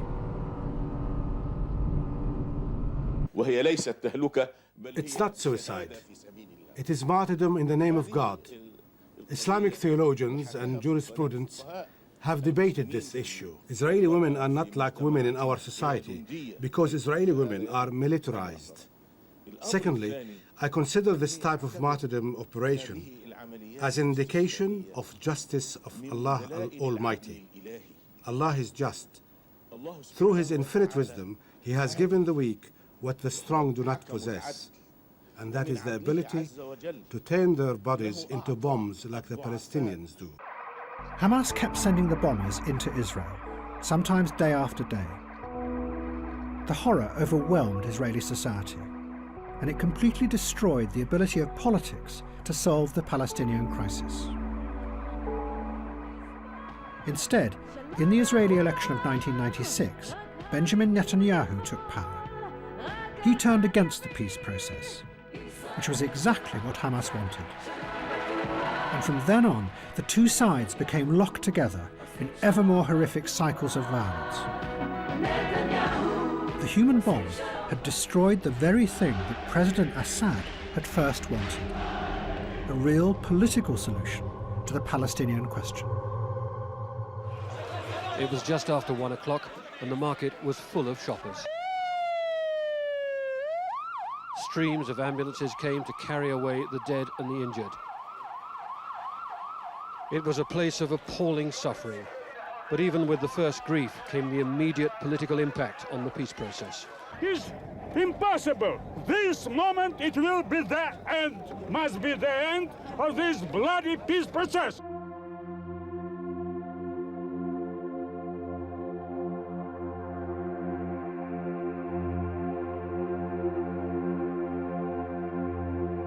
And in America, all optimistic visions of the future had also disappeared. Instead, everyone in society, not just the politicians, but the scientists, the journalists, and all kinds of experts, had begun to focus on the dangers that might be hidden in the future. This in turn created a pessimistic mood that then began to spread out from the rational technocratic world and infect the whole of the culture. And everyone became possessed by dark forebodings, imagining the very worst that might happen.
The attacks in September 2001 were suicide bombs, but now on a huge scale.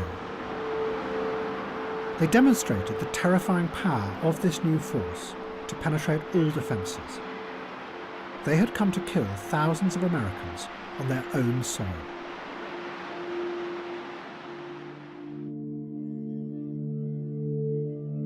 "20 years before, President Reagan had been confronted by the first suicide bombers.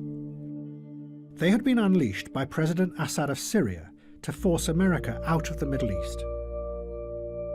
But rather than confront the complexity of Syria and Israel and the Palestinian problem, America had retreated and left Syria and suicide bombing to fester and mutate.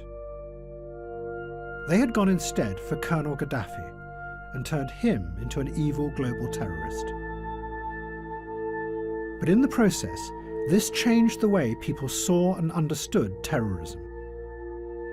Instead of a violence born out of political struggles for power, it became replaced by a much simpler image of an evil tyrant at the head of a rogue state, who became more like an arch criminal who wanted to terrorize the world.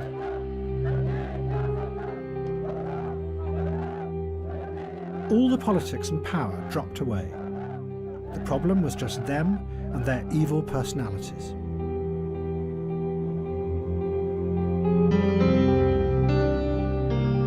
And after 9/11, this led to a new and equally simple idea: that if only you could remove these tyrannical figures, then the grateful people of their country would transform naturally into a democracy, because they would be free of the evil.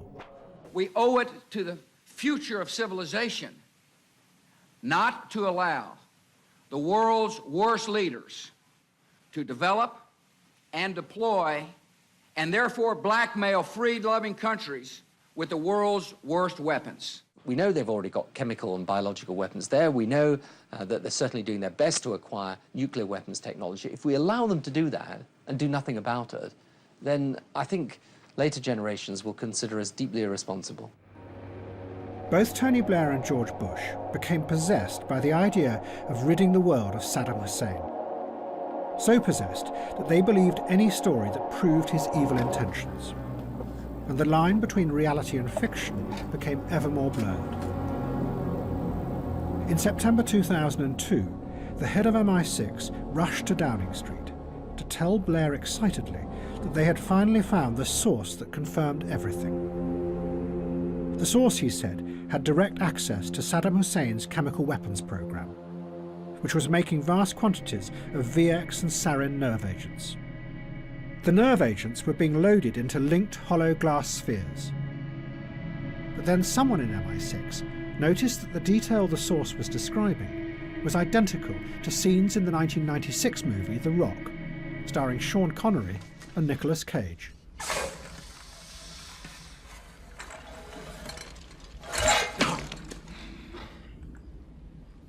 Really elegant string of pearls configuration. Unfortunately, incredibly unstable. Well, what exactly does this stuff do? If the rocket renders it aerosol, it can take out the entire city of people. How? It's a cholinesterase inhibitor. Stops the brain from sending nerve messages down the spinal cord. A later report into the Iraq War pointed out glass containers were not typically used in chemical munitions. Seizes your nervous system. Do not move that! And the informant had obviously seen a popular movie known as The Rock that had inaccurately depicted nerve agents being carried in glass beads or spheres. After your skin melts off. Oh my God. That there is a threat from Saddam Hussein, and the weapons of mass destruction that he has acquired is not in doubt at all.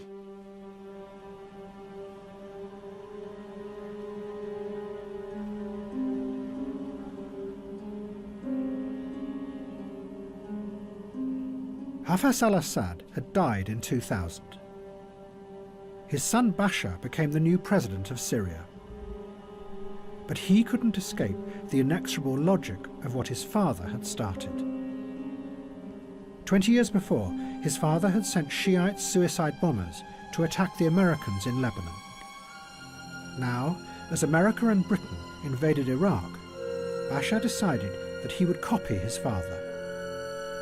But what he was about to let loose would tear the Arab world apart, and then come back to try to destroy him.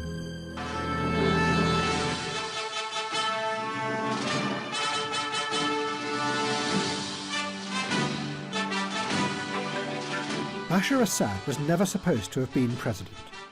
It was always going to have been his elder brother, Basil. But then Basil had died in a car crash. So now, Bashar took over the giant palace that his father had built above Damascus.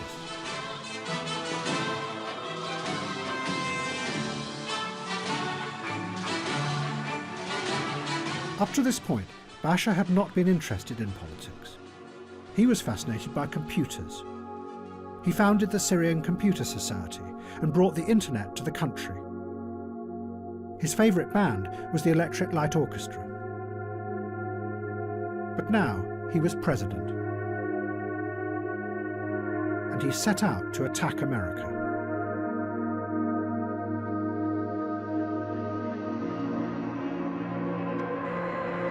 Bashar Assad was convinced that the invasion of Iraq was just the first step of a plot by the Western powers to take over the whole of the Middle East.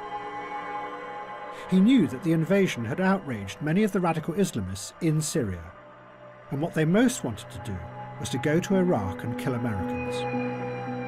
So Bashar instructed the Syrian intelligence services to help them do this. Syrian agents set up a pipeline that began to feed thousands of militants across the border and into the heart of the insurgency. And it grew. Within a year, almost all the foreign fighters from across the world were coming through Syria. And they brought suicide bombing with them. The Americans estimated that 90% of the suicide bombers in Iraq were foreign fighters.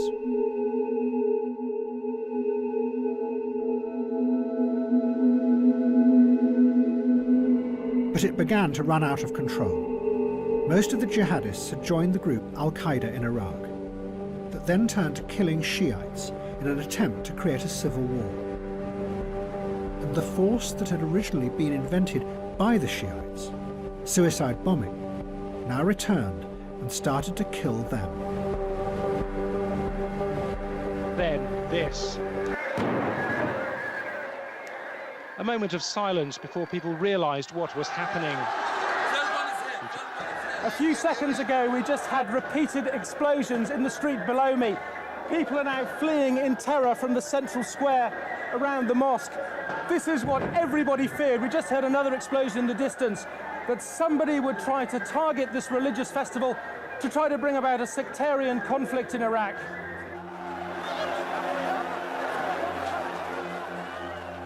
There was panic, a terrified stampede. But some of these people were running into the next bombs. We counted at least 6 separate explosions.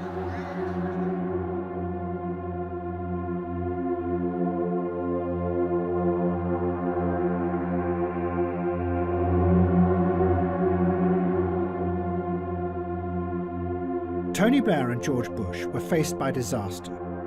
Iraq was imploding, while at home they were being accused of lying to their own people to justify the invasion. What they desperately needed was something that would show that the invasion was having a good effect in the Arab world. So they made an extraordinary decision. They turned for help to the man who they had always insisted was one of the world's most dangerous tyrants, Colonel Gaddafi. And instead, they set out to make him their new best friend. It was going to be the highest achievement of perception management. A man who had been created by the West as a fake global supervillain was now going to be turned into a fake hero of democracy. And everyone, not just politicians, would become involved. Public relations, academics, television presenters, spies, and even musicians were all going to help reinvent Colonel Gaddafi. It would show just how many people in the Western establishment had by now become the engineers of this fake world.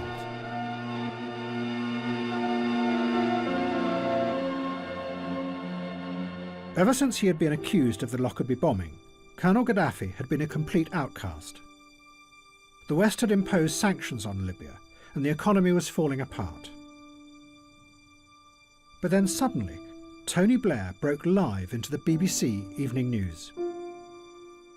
The Prime Minister, Tony Blair, is about to make a statement the BBC understands from Downing Street. It's of international significance. He'll be making his statement at any moment. Now we can see pictures of him in Durham City. Here he is. Colonel Gaddafi has confirmed that Libya has in the past sought to develop weapons of mass destruction capabilities. Libya has now declared its intention to dismantle its weapons of mass destruction completely. This decision by Colonel Gaddafi is an historic one and a courageous one, and I applaud it.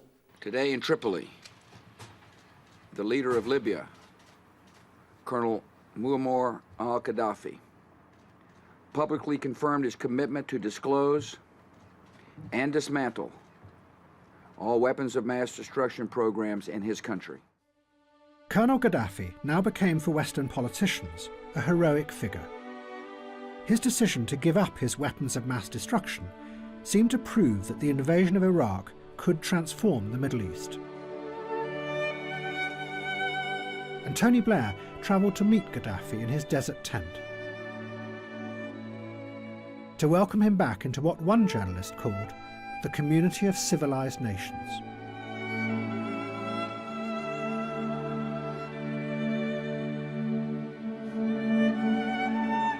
But as in the past, nothing was what it seemed with Colonel Gaddafi.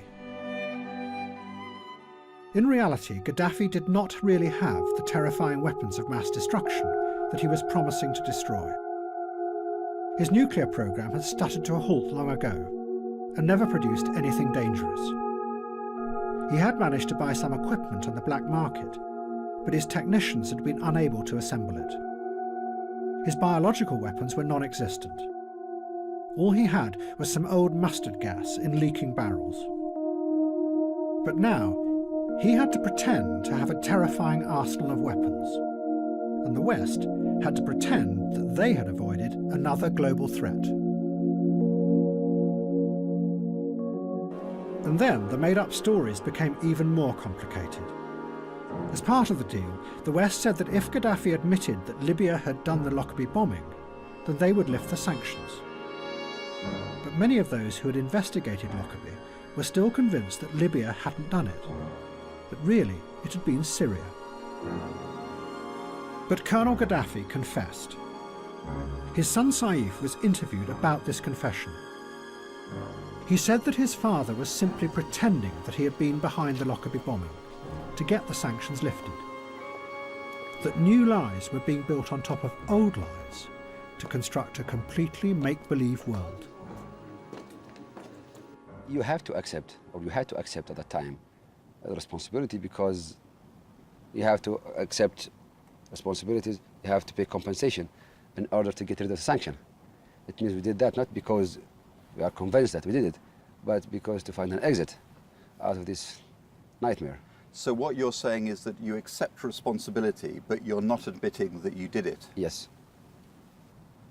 And this is all a sham, you're saying, just to get sanctions over with so that you can start normal diplomatic relations with the West? Okay. What's wrong with that? It's a very cynical way to behave as a country, isn't it? Many people would say. First of all, I mean, the Americans in the British, they told us to write that letter. They told us to pay compensation. And then they opened their embassies and they restored the relation and they came to us. It was their game, not our game. That's great, thank you. Does the leader know there's a picture on the television? Are you going to tell him? Oh, good, thank you.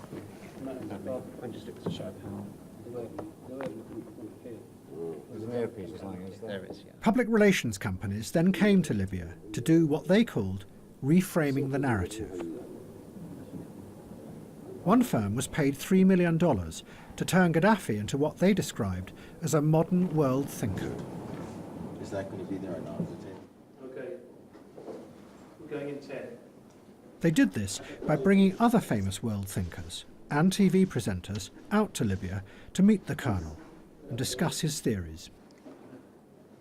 Hello and welcome to Libya in the Global Age, a conversation with Muammar Gaddafi. But first, let's get the story so far of Libya. One world thinker was called Lord Anthony Giddens. Coincidentally, he had a theory which he called the Third Way, which had inspired Tony Blair. Colonel Gaddafi's own theory was called the Third Universal Theory. Lord Giddens later wrote about his talks with the Libyan leader. Colonel Gaddafi likes my term the Third Way because his own political philosophy is a version of this idea. He makes many intelligent and perceptive points. I leave enlivened and encouraged. After 40 years, the leader of Libya, Muammar Gaddafi. And then Colonel Gaddafi achieved his lifelong dream. He was invited to address the United Nations. He spent almost 2 hours explaining his Third Universal Theory, and also demanded an investigation into the shootings of President Kennedy and Martin Luther King. When he was in New York, Gaddafi was offered a tent, just like the one he had at home, in the gardens of a grand mansion. The man who made the offer was Donald Trump. I mean, I've dealt with everybody. Right. And by the way, I could tell you something else. What? I dealt with Gaddafi. What did I do with Gaddafi? You buried the lead. What'd you do? Yeah. Excuse me. I rented him a piece of land. He paid me more for one night than the land was worth for the whole year or for 2 years. And then I didn't let him use the land. That's what we should be doing. Was that over in New Jersey? I don't want to use the word screw, but I screwed him. That's what we should be doing.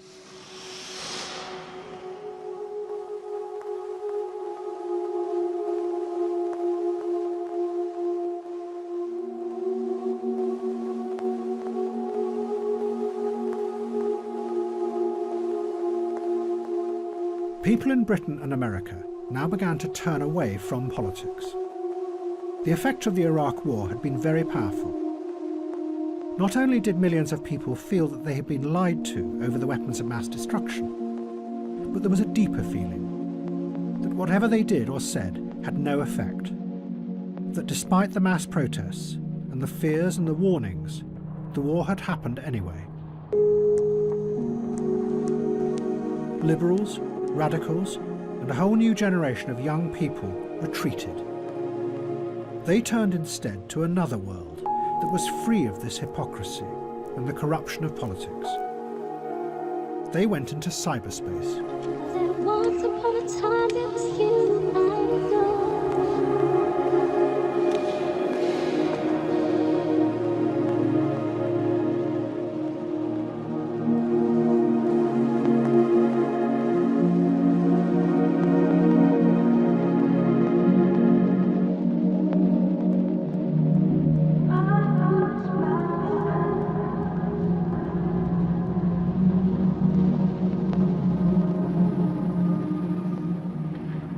By now, cyberspace had become even more sophisticated and responsive to human interaction. The online world was full of algorithms that could analyse and predict human behaviour. The man behind much of this was a scientist called Judea Pearl. He was the godfather of modern artificial intelligence. Pearl's breakthrough had been to use what were called Bayesian belief networks. They were systems that could predict behaviour even when the information was incomplete. But to make the system work, Pearl and others had imported a model of human beings drawn from economics. They created what were called rational agents, software that mimicked human beings, but in a very simplified form. The model assumed that the agent would always act rationally in order to get what it wanted, nothing more. One of the early utopians of cyberspace, Jaron Lanier, warned of the implications of this. The agent's model of what you are interested in will always be a cartoon model. And in return, you will see a cartoon version of the world through the agent's eyes. And, he added, it will never be clear who they are working for, you or someone else.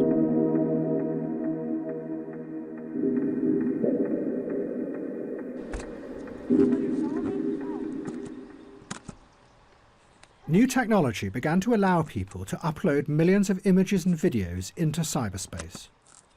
And the web, which up to that point had seemed like an abstract other world, began to look and feel like the real world. No, not like that. From videos of animals, personal moments of experience, extraordinary events, to horrific terror videos, more and more was uploaded.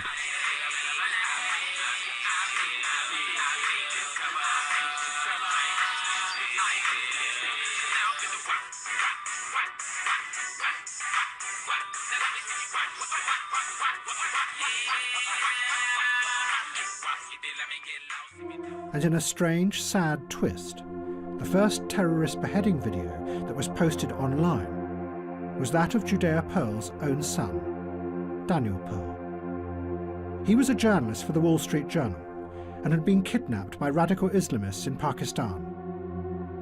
They recorded what they said was his confession and then his killing. My name is Daniel Pearl. I'm a Jewish American. I come from, on my father's side, a family of Zionists. My father's Jewish. My mother's Jewish. I'm Jewish. Only now do I think about that some of the people in Guantanamo Bay must be in a similar situation. This was a new world that the old systems of power found it very difficult to deal with. In the wake of the 9/11 attacks, the security agencies secretly collected data from millions of people online. One program was called Optic Nerve. It took stills from the webcam conversations of millions of people across the world, trying to spot terrorists planning another attack. The program did not discover a single terrorist, but it did discover something else. A top-secret assessment said, unfortunately, there are issues with undesirable images within the data. It would appear that a surprising number of people are using webcam conversations to show intimate parts of their body to the other person. Also, the fact that the software allows more than one person to view a webcam stream means that it appears to be being used to broadcast pornography.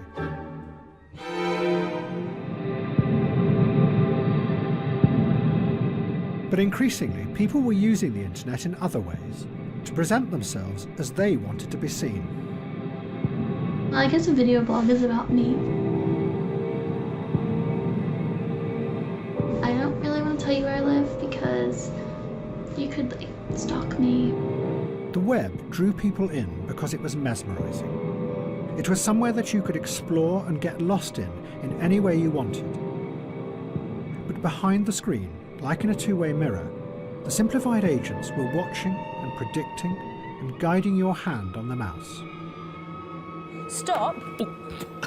I nearly threw my phone away. Stop. Stop. Pose. Pose. And snap a selfie. There you go. There you go. My name is Sweetie. The men asked me to take off my clothes. They undress. They play with themselves. But what they don't know, I'm not real. I'm a computer model, made piece by piece to track down these men who do this.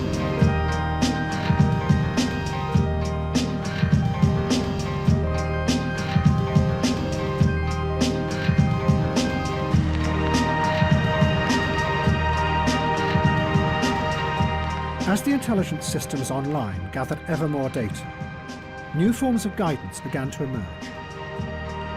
Social media created filters, complex algorithms that looked at what individuals liked and then fed more of the same back to them.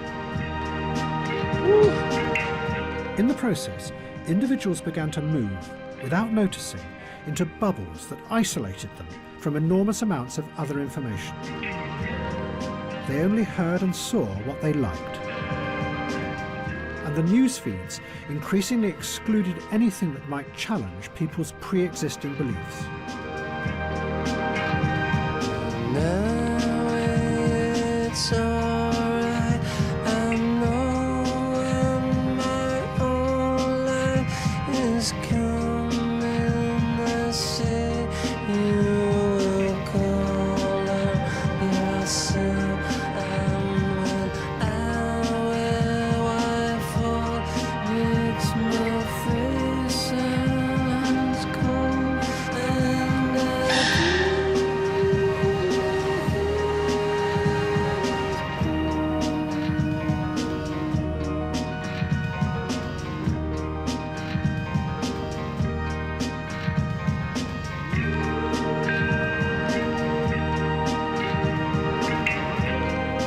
The version of cyberspace that was rising up seemed to be very much like William Gibson's original vision. That behind the superficial freedoms of the web were a few giant corporations with opaque systems that controlled what people saw and shaped what they thought. And what was even more mysterious was how they made their decisions about what you should like and what should be hidden from you. But then, the other utopian vision of cyberspace re-emerged.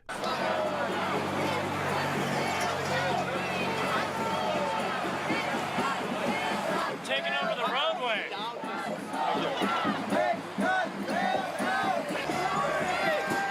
Take it!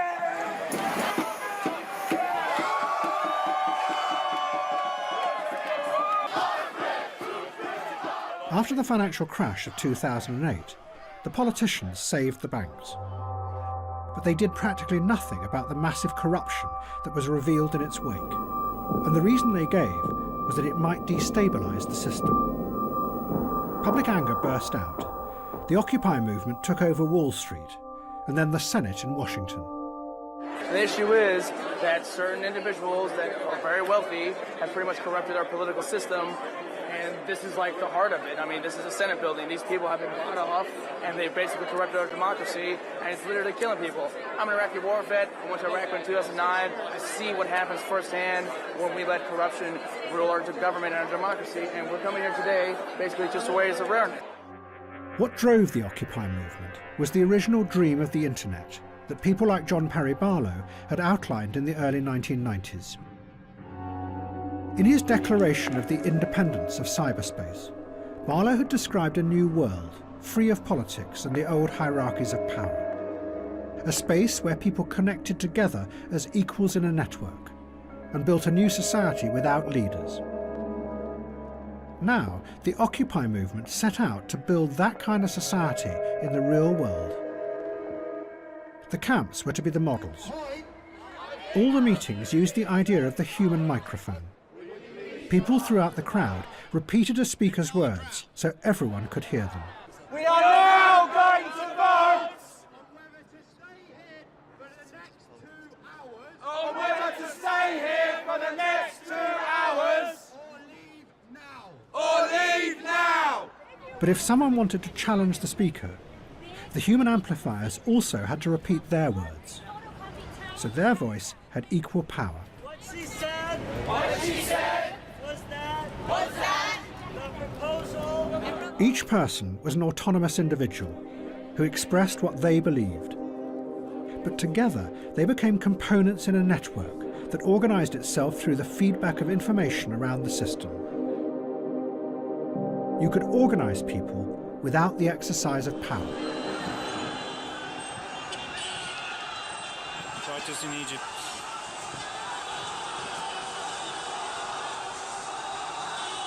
Gamatadua, Main Street.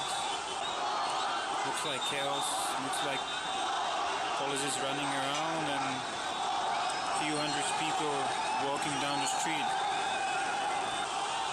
Then, almost immediately, the Arab Spring began. The first revolution started in Tunisia, but it quickly spread to Egypt. On January the 25th, 2011, thousands of Egyptians came out in groups across Cairo and then started moving towards Tahrir Square. It seemed like a spontaneous uprising, but the internet had played a key role in organising the groups. One of the main activists was an Egyptian computer engineer called Wael Ghonim. He worked for Google in Egypt, but he had also set up the Facebook site that played the key role in organising the first protests. As hundreds of thousands took over Tahrir Square, Ghonim gave an interview on Egyptian TV. ما كانوش مصدقين يعني ايه شويه شباب على انا كنت بسميهم على الصفحه زمان عيال الفيسبوك. هم كانوا بيسمونا زمان ايام وقفات خالد سعيد في اول ما طلعنا خالص شويه العيال اللي على الفيسبوك اللي بيعملوا شويه دوشه مش مصدقين ان الشباب دول نزلوا بعشرات الالاف يوم ال 25. فارجوكم يا جماعه مفيش ابطال، الابطال هم الناس اللي في الشارع، الابطال هو كل واحد فينا، مفيش النهارده واحد راكب الحصان هو اللي بيضرب السرج ويحرك الناس، اوعى حد يضحك عليكم ويقول لكم كده. دي ثورة شباب الانترنت، دي ثورة شباب الانترنت اللي بقت بعد كده ثورة شباب مصر، اللي بعد كده بقت ثورة كل مصر. But Ghonim was also overwhelmed by the power this new technology had. That a computer engineer with a keyboard could call out thousands of people, some of whom then died in the midst of the protests. أنا عايز أقول لكل أم وكل أب بجد فقد ابنه. أنا آسف بس دي مش غلطتنا. والله العظيم غلطتنا. دي غلطة كل واحد كان ماسك في السلطة ومثبت فيها.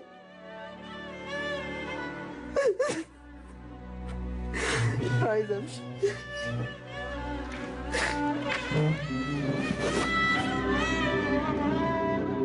Many liberals in the West saw this as proof of the revolutionary power of the internet. Again, it seemed to be able to organise a revolution without leaders. A revolution powerful enough to topple a brutal dictator who had been backed by America and the West for 30 years.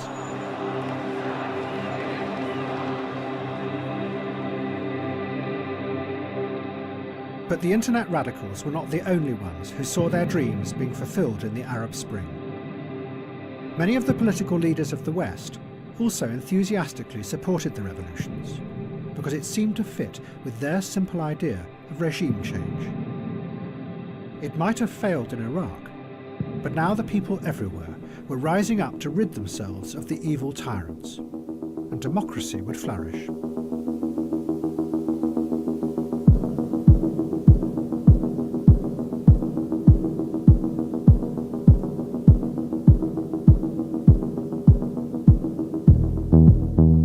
So when an uprising began in Libya, Britain, France and America supported it. And suddenly, Colonel Gaddafi stopped being a hero of the West. All the politicians and the public relations people and the academics who had all promoted him as a global thinker suddenly disappeared. And Gaddafi became yet again an evil dictator who had to be overthrown. His son Saif said, "The way these people are disowning me and my father is disgusting.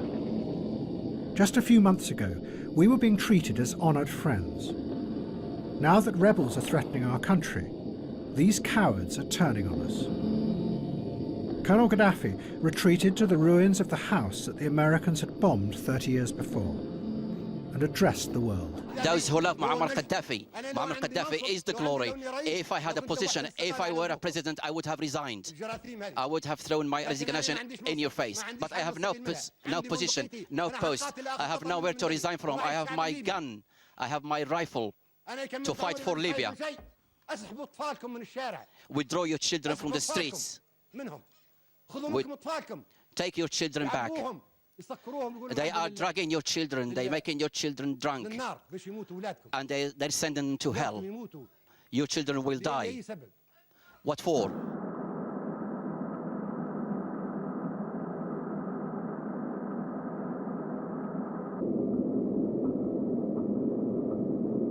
In November 2011, a large convoy was spotted driving at high speed away from Colonel Gaddafi's hometown of Sirte. An American drone, controlled from a shed outside Las Vegas, was sent to follow it.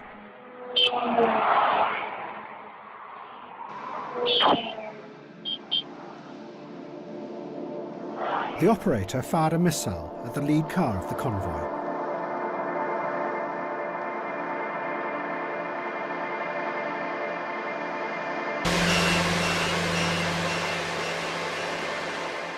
Gaddafi then fled, looking for shelter from the oncoming rebel forces. He hid under the road in a drainage pipe.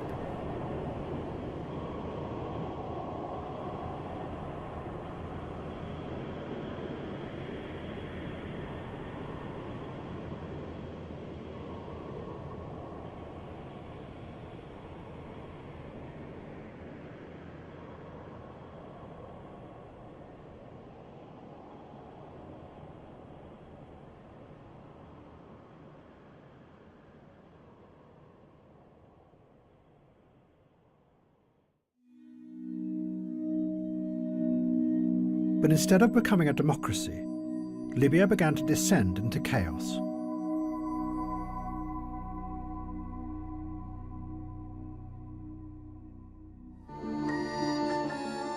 And the other revolutions were also failing.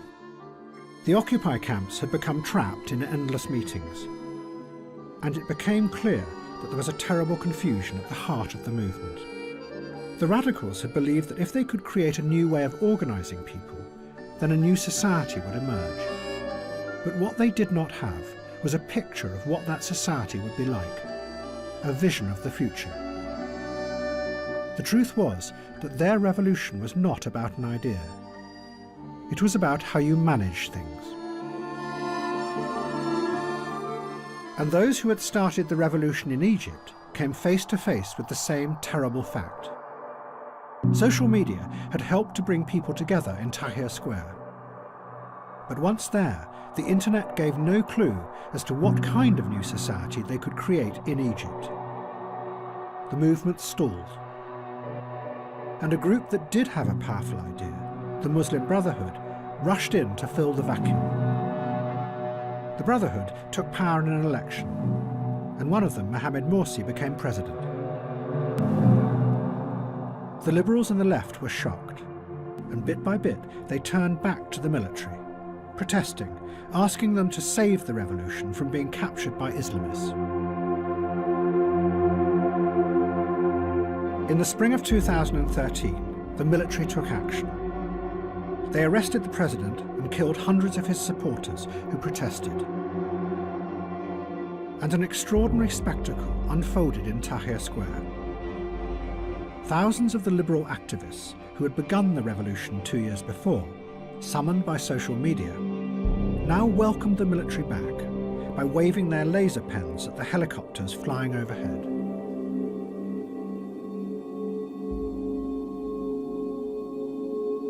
The crowd had been summoned there, once again, by Facebook.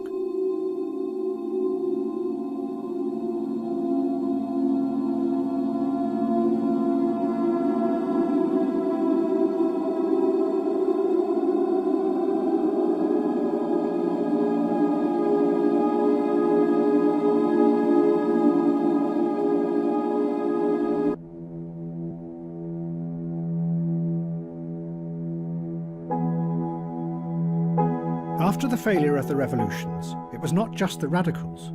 No one in the West had any idea of how to change the world.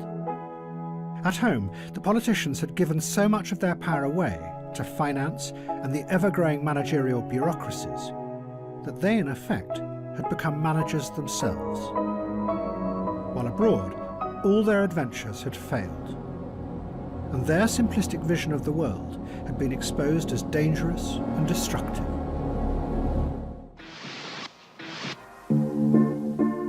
But in Russia, there was a group of men who had seen how this very lack of belief in politics and dark uncertainty about the future could work to their advantage.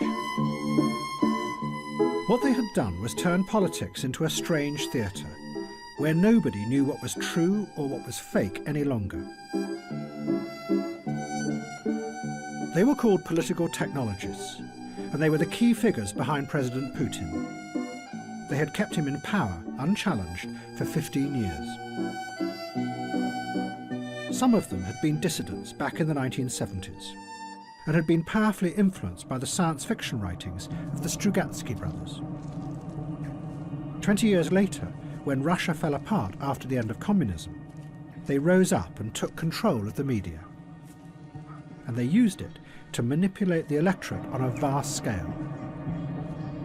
For them, reality was just something that could be manipulated and shaped into anything you wanted it to be.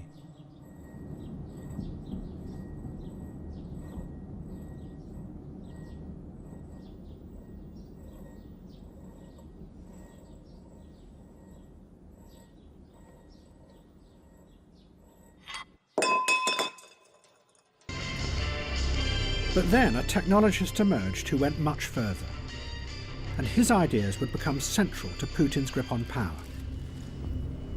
He was called Vladislav Surkov.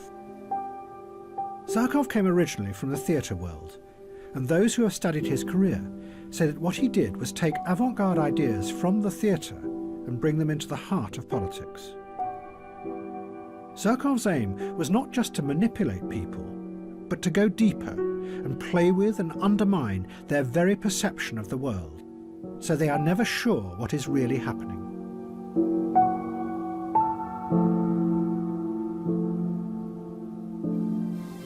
Surkov turned Russian politics into a bewildering, constantly changing piece of theatre. He used Kremlin money to sponsor all kinds of groups, from mass anti-fascist youth organisations to the very opposite, neo-Nazi skinheads. And liberal human rights groups who then attacked the government. Surkov even backed whole political parties that were opposed to President Putin. But the key thing was that Surkov then let it be known that this was what he was doing, which meant that no one was sure what was real or what was fake in modern Russia. As one journalist put it, it's a strategy of power that keeps any opposition constantly confused. A ceaseless shape-shifting that is unstoppable because it is indefinable.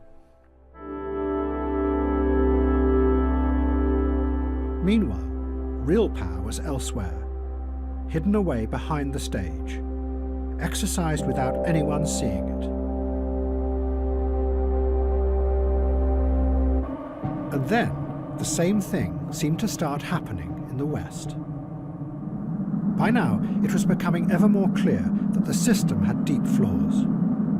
Every month, there were new revelations of most of the bank's involvement in global corruption, of massive tax avoidance by all the major corporations, of the secret surveillance of everyone's emails by the National Security Agency. Yet no one was prosecuted, except for a few people at the lowest levels. And behind it all, the massive inequality kept on growing. Yet the structure of power remained the same. Nothing ever changed, because nothing could be allowed to destabilize the system. But then, the shape-shifting began.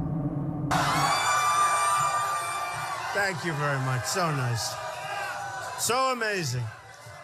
So amazing. What? That's okay. I love you more, okay?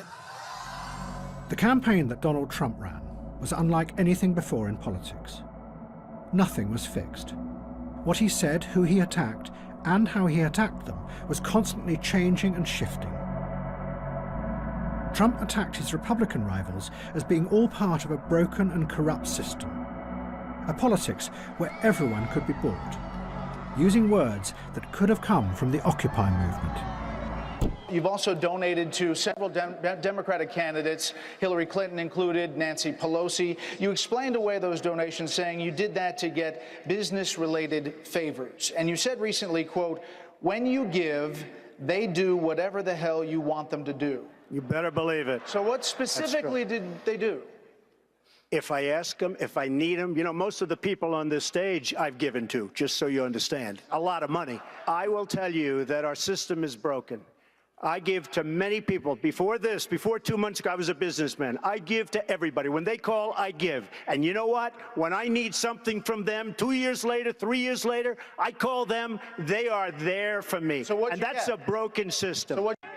But at the same time, Trump used the language of the extreme racist right in America, connecting with people's darkest fears, pushing them and bringing those fears out into the open. Get the fuck out of here! Our country, motherfucker! Our country! Proud fucking American! Made in USA, bitch! Made in fucking USA! Come fucking cook my burrito, bitch! Go fucking make my tortilla, motherfucker! And build that fucking wall for me! Trump! I love Trump! Fuck you! I love my country! Yeah! I'll fuck like at least 10 of you up in one fucking city, you fucking pussy! Come on! Many of the facts that Trump asserted were also completely untrue.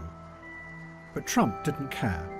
He and his audience knew that much of what he said bore little relationship to reality. Thank you very much. This meant that Trump defeated journalism, because the journalists' central belief was that their job was to expose lies and assert the truth. Greatly appreciated. With Trump, this became irrelevant.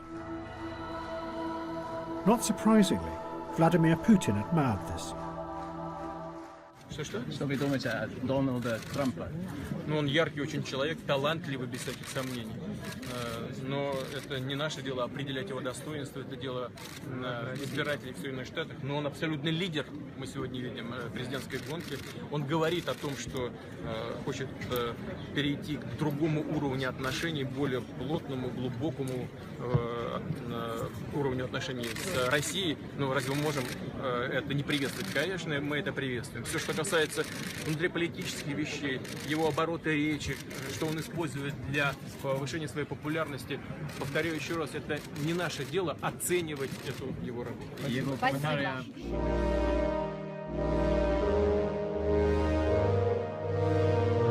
The liberals were outraged by Trump, but they expressed their anger in cyberspace, so it had no effect, because the algorithms made sure that they only spoke to people who already agreed with them.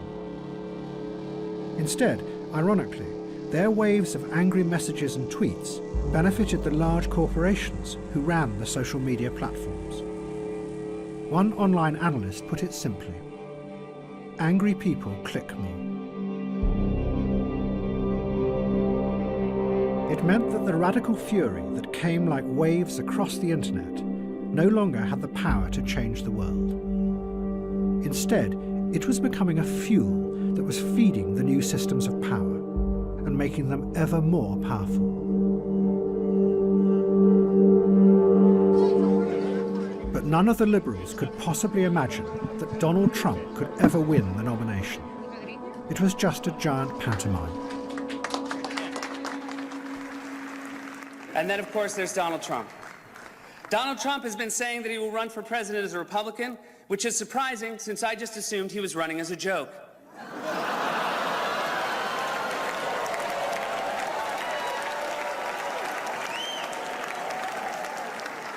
Donald Trump often appears on Fox, which is ironic because a fox often appears on Donald Trump's head.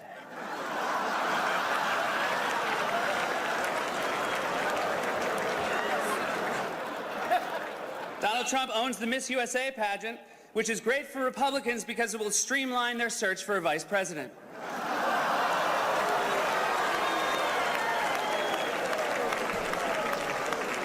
Donald Trump said recently he has a great relationship with the blacks, though unless the blacks are a family of white people, I bet he's mistaken.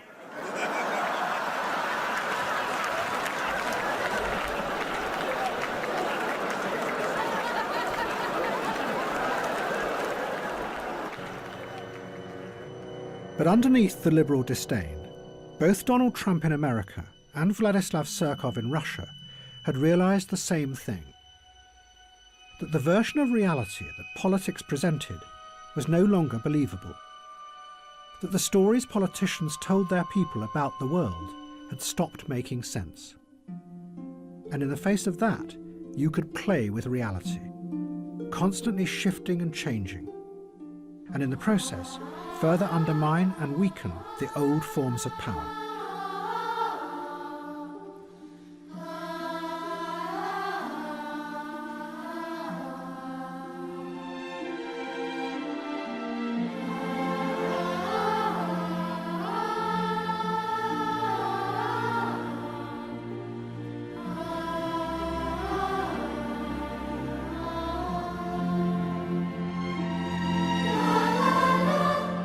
And there was another force that was about to dramatically reveal just how weak politics had become in the West: Syria.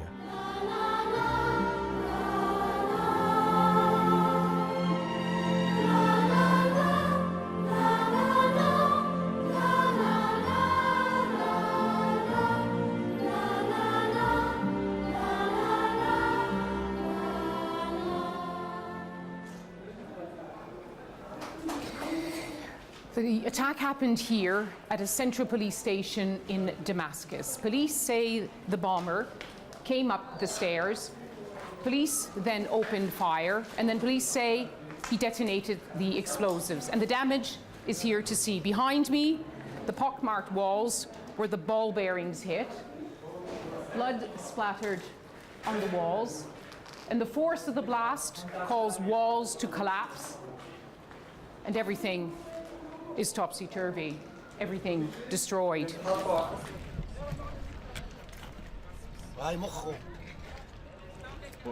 By now, Syria was being torn apart by a horrific civil war. What had started as part of the Arab Spring had turned into a vicious battle to the death between Bashar Assad and his opponents. And at the heart of the conflict was the force that his father had first brought to the West: suicide bombing. Back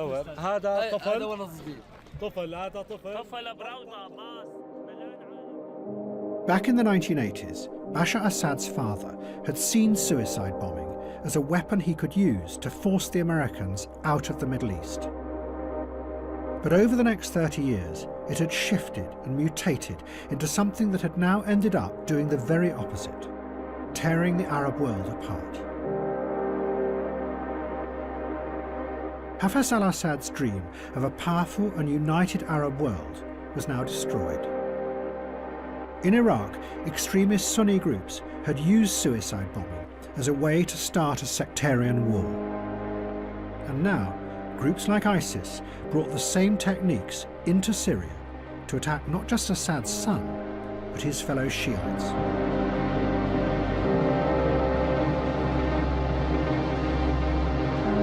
And like his father, Bashar Assad retaliated with a vengeful fury, and the country fell apart. Allahu Akbar.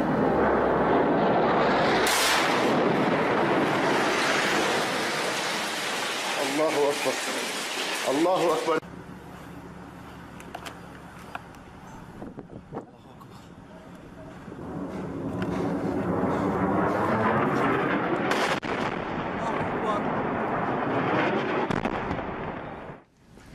My fellow Americans, tonight I want to talk to you about Syria, why it matters, and where we go from here. Faced by the war, Western politicians were bewildered. They insisted that Bashar Assad was evil. But then it turned out that his enemies were more evil and more horrific than him. The question before the House today is how we keep the British people safe from the threat posed by ISIL. This is not about whether we want to fight terrorism, it's about how best we do that. So Britain, America and France decided to bomb the terrorist threat. But the effect of that was to help keep Assad in power.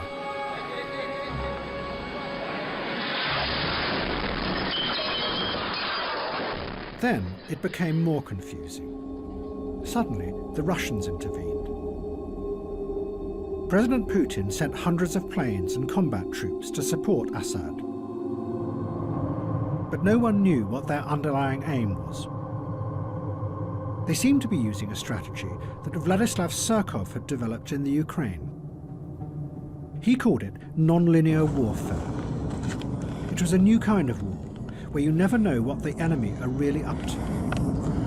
Allahu Akbar. The underlying aim, Surkov said, was not to win the war, but to use the conflict to create a constant state of destabilized perception in order to manage and control. Allahu Akbar.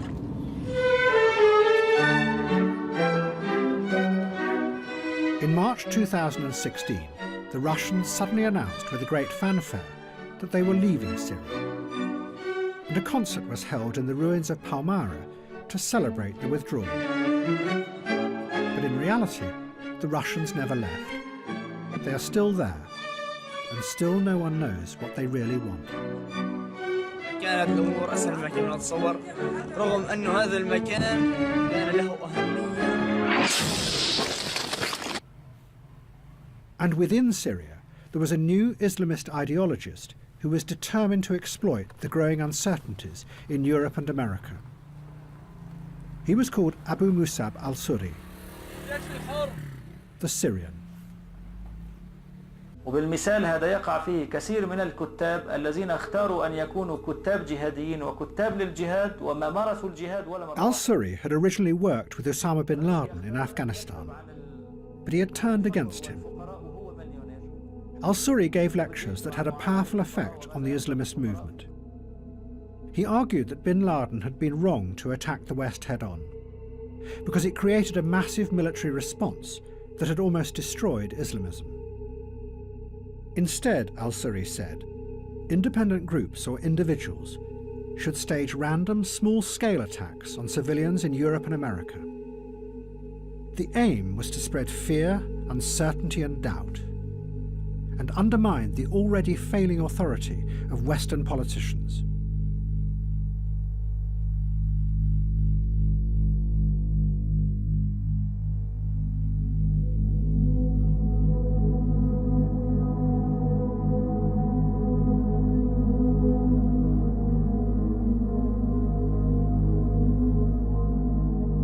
The effect of the attacks shocked Europe and America and gave powerful force to the new politics of uncertainty and anxiety.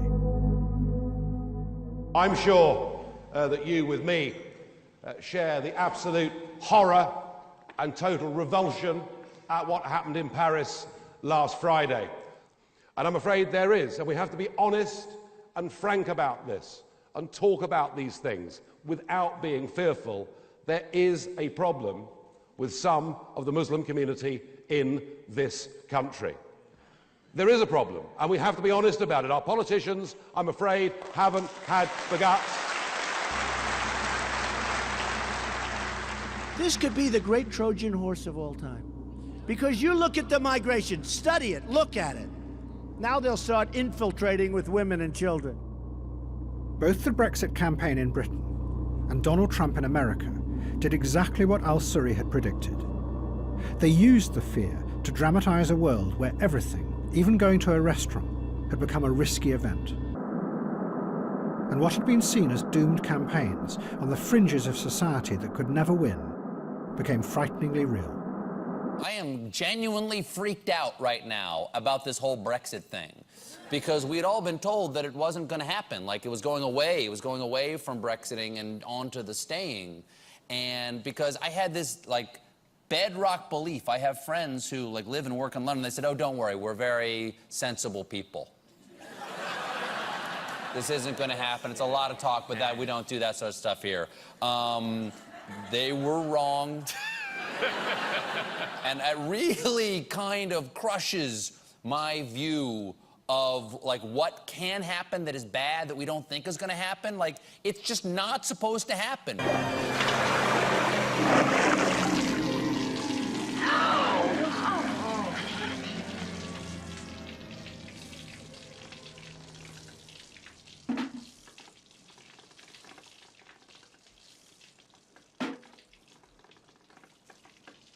I feel like we're watching the stirrings of fascism in Europe again, and I genuinely never thought it would be my country that did that. I thought this would be America. I thought America was the people who were so filled with hate, not us. And I'm so disappointed. I'm so hurt. Z.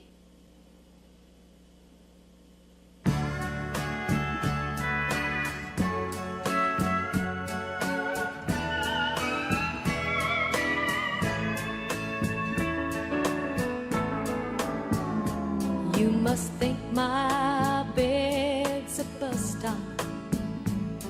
The way you come and go, I ain't seen you with the lights on 2 nights in a row. So pack your rusty razor. Don't bother with goodbye. Your cup runneth over, but mine's always dry. Standing room only, I can't stand no more. Standing room only, outside my door.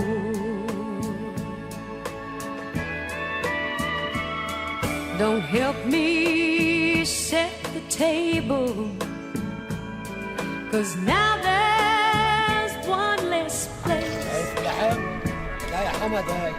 I won't blame Mama Silver for a man who won't say grace. If home is where the This is my heart right to is, free speech going on here, okay? then your home's on the streets.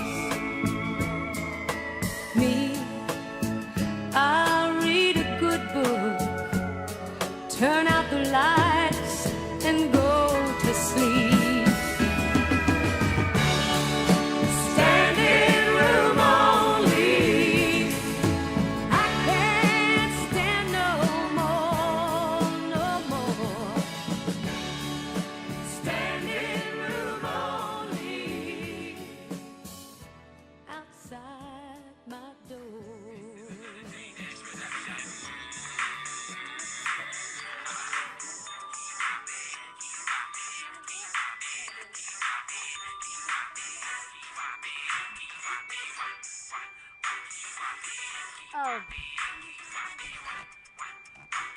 Brady, you're on video. Say bye, Heather.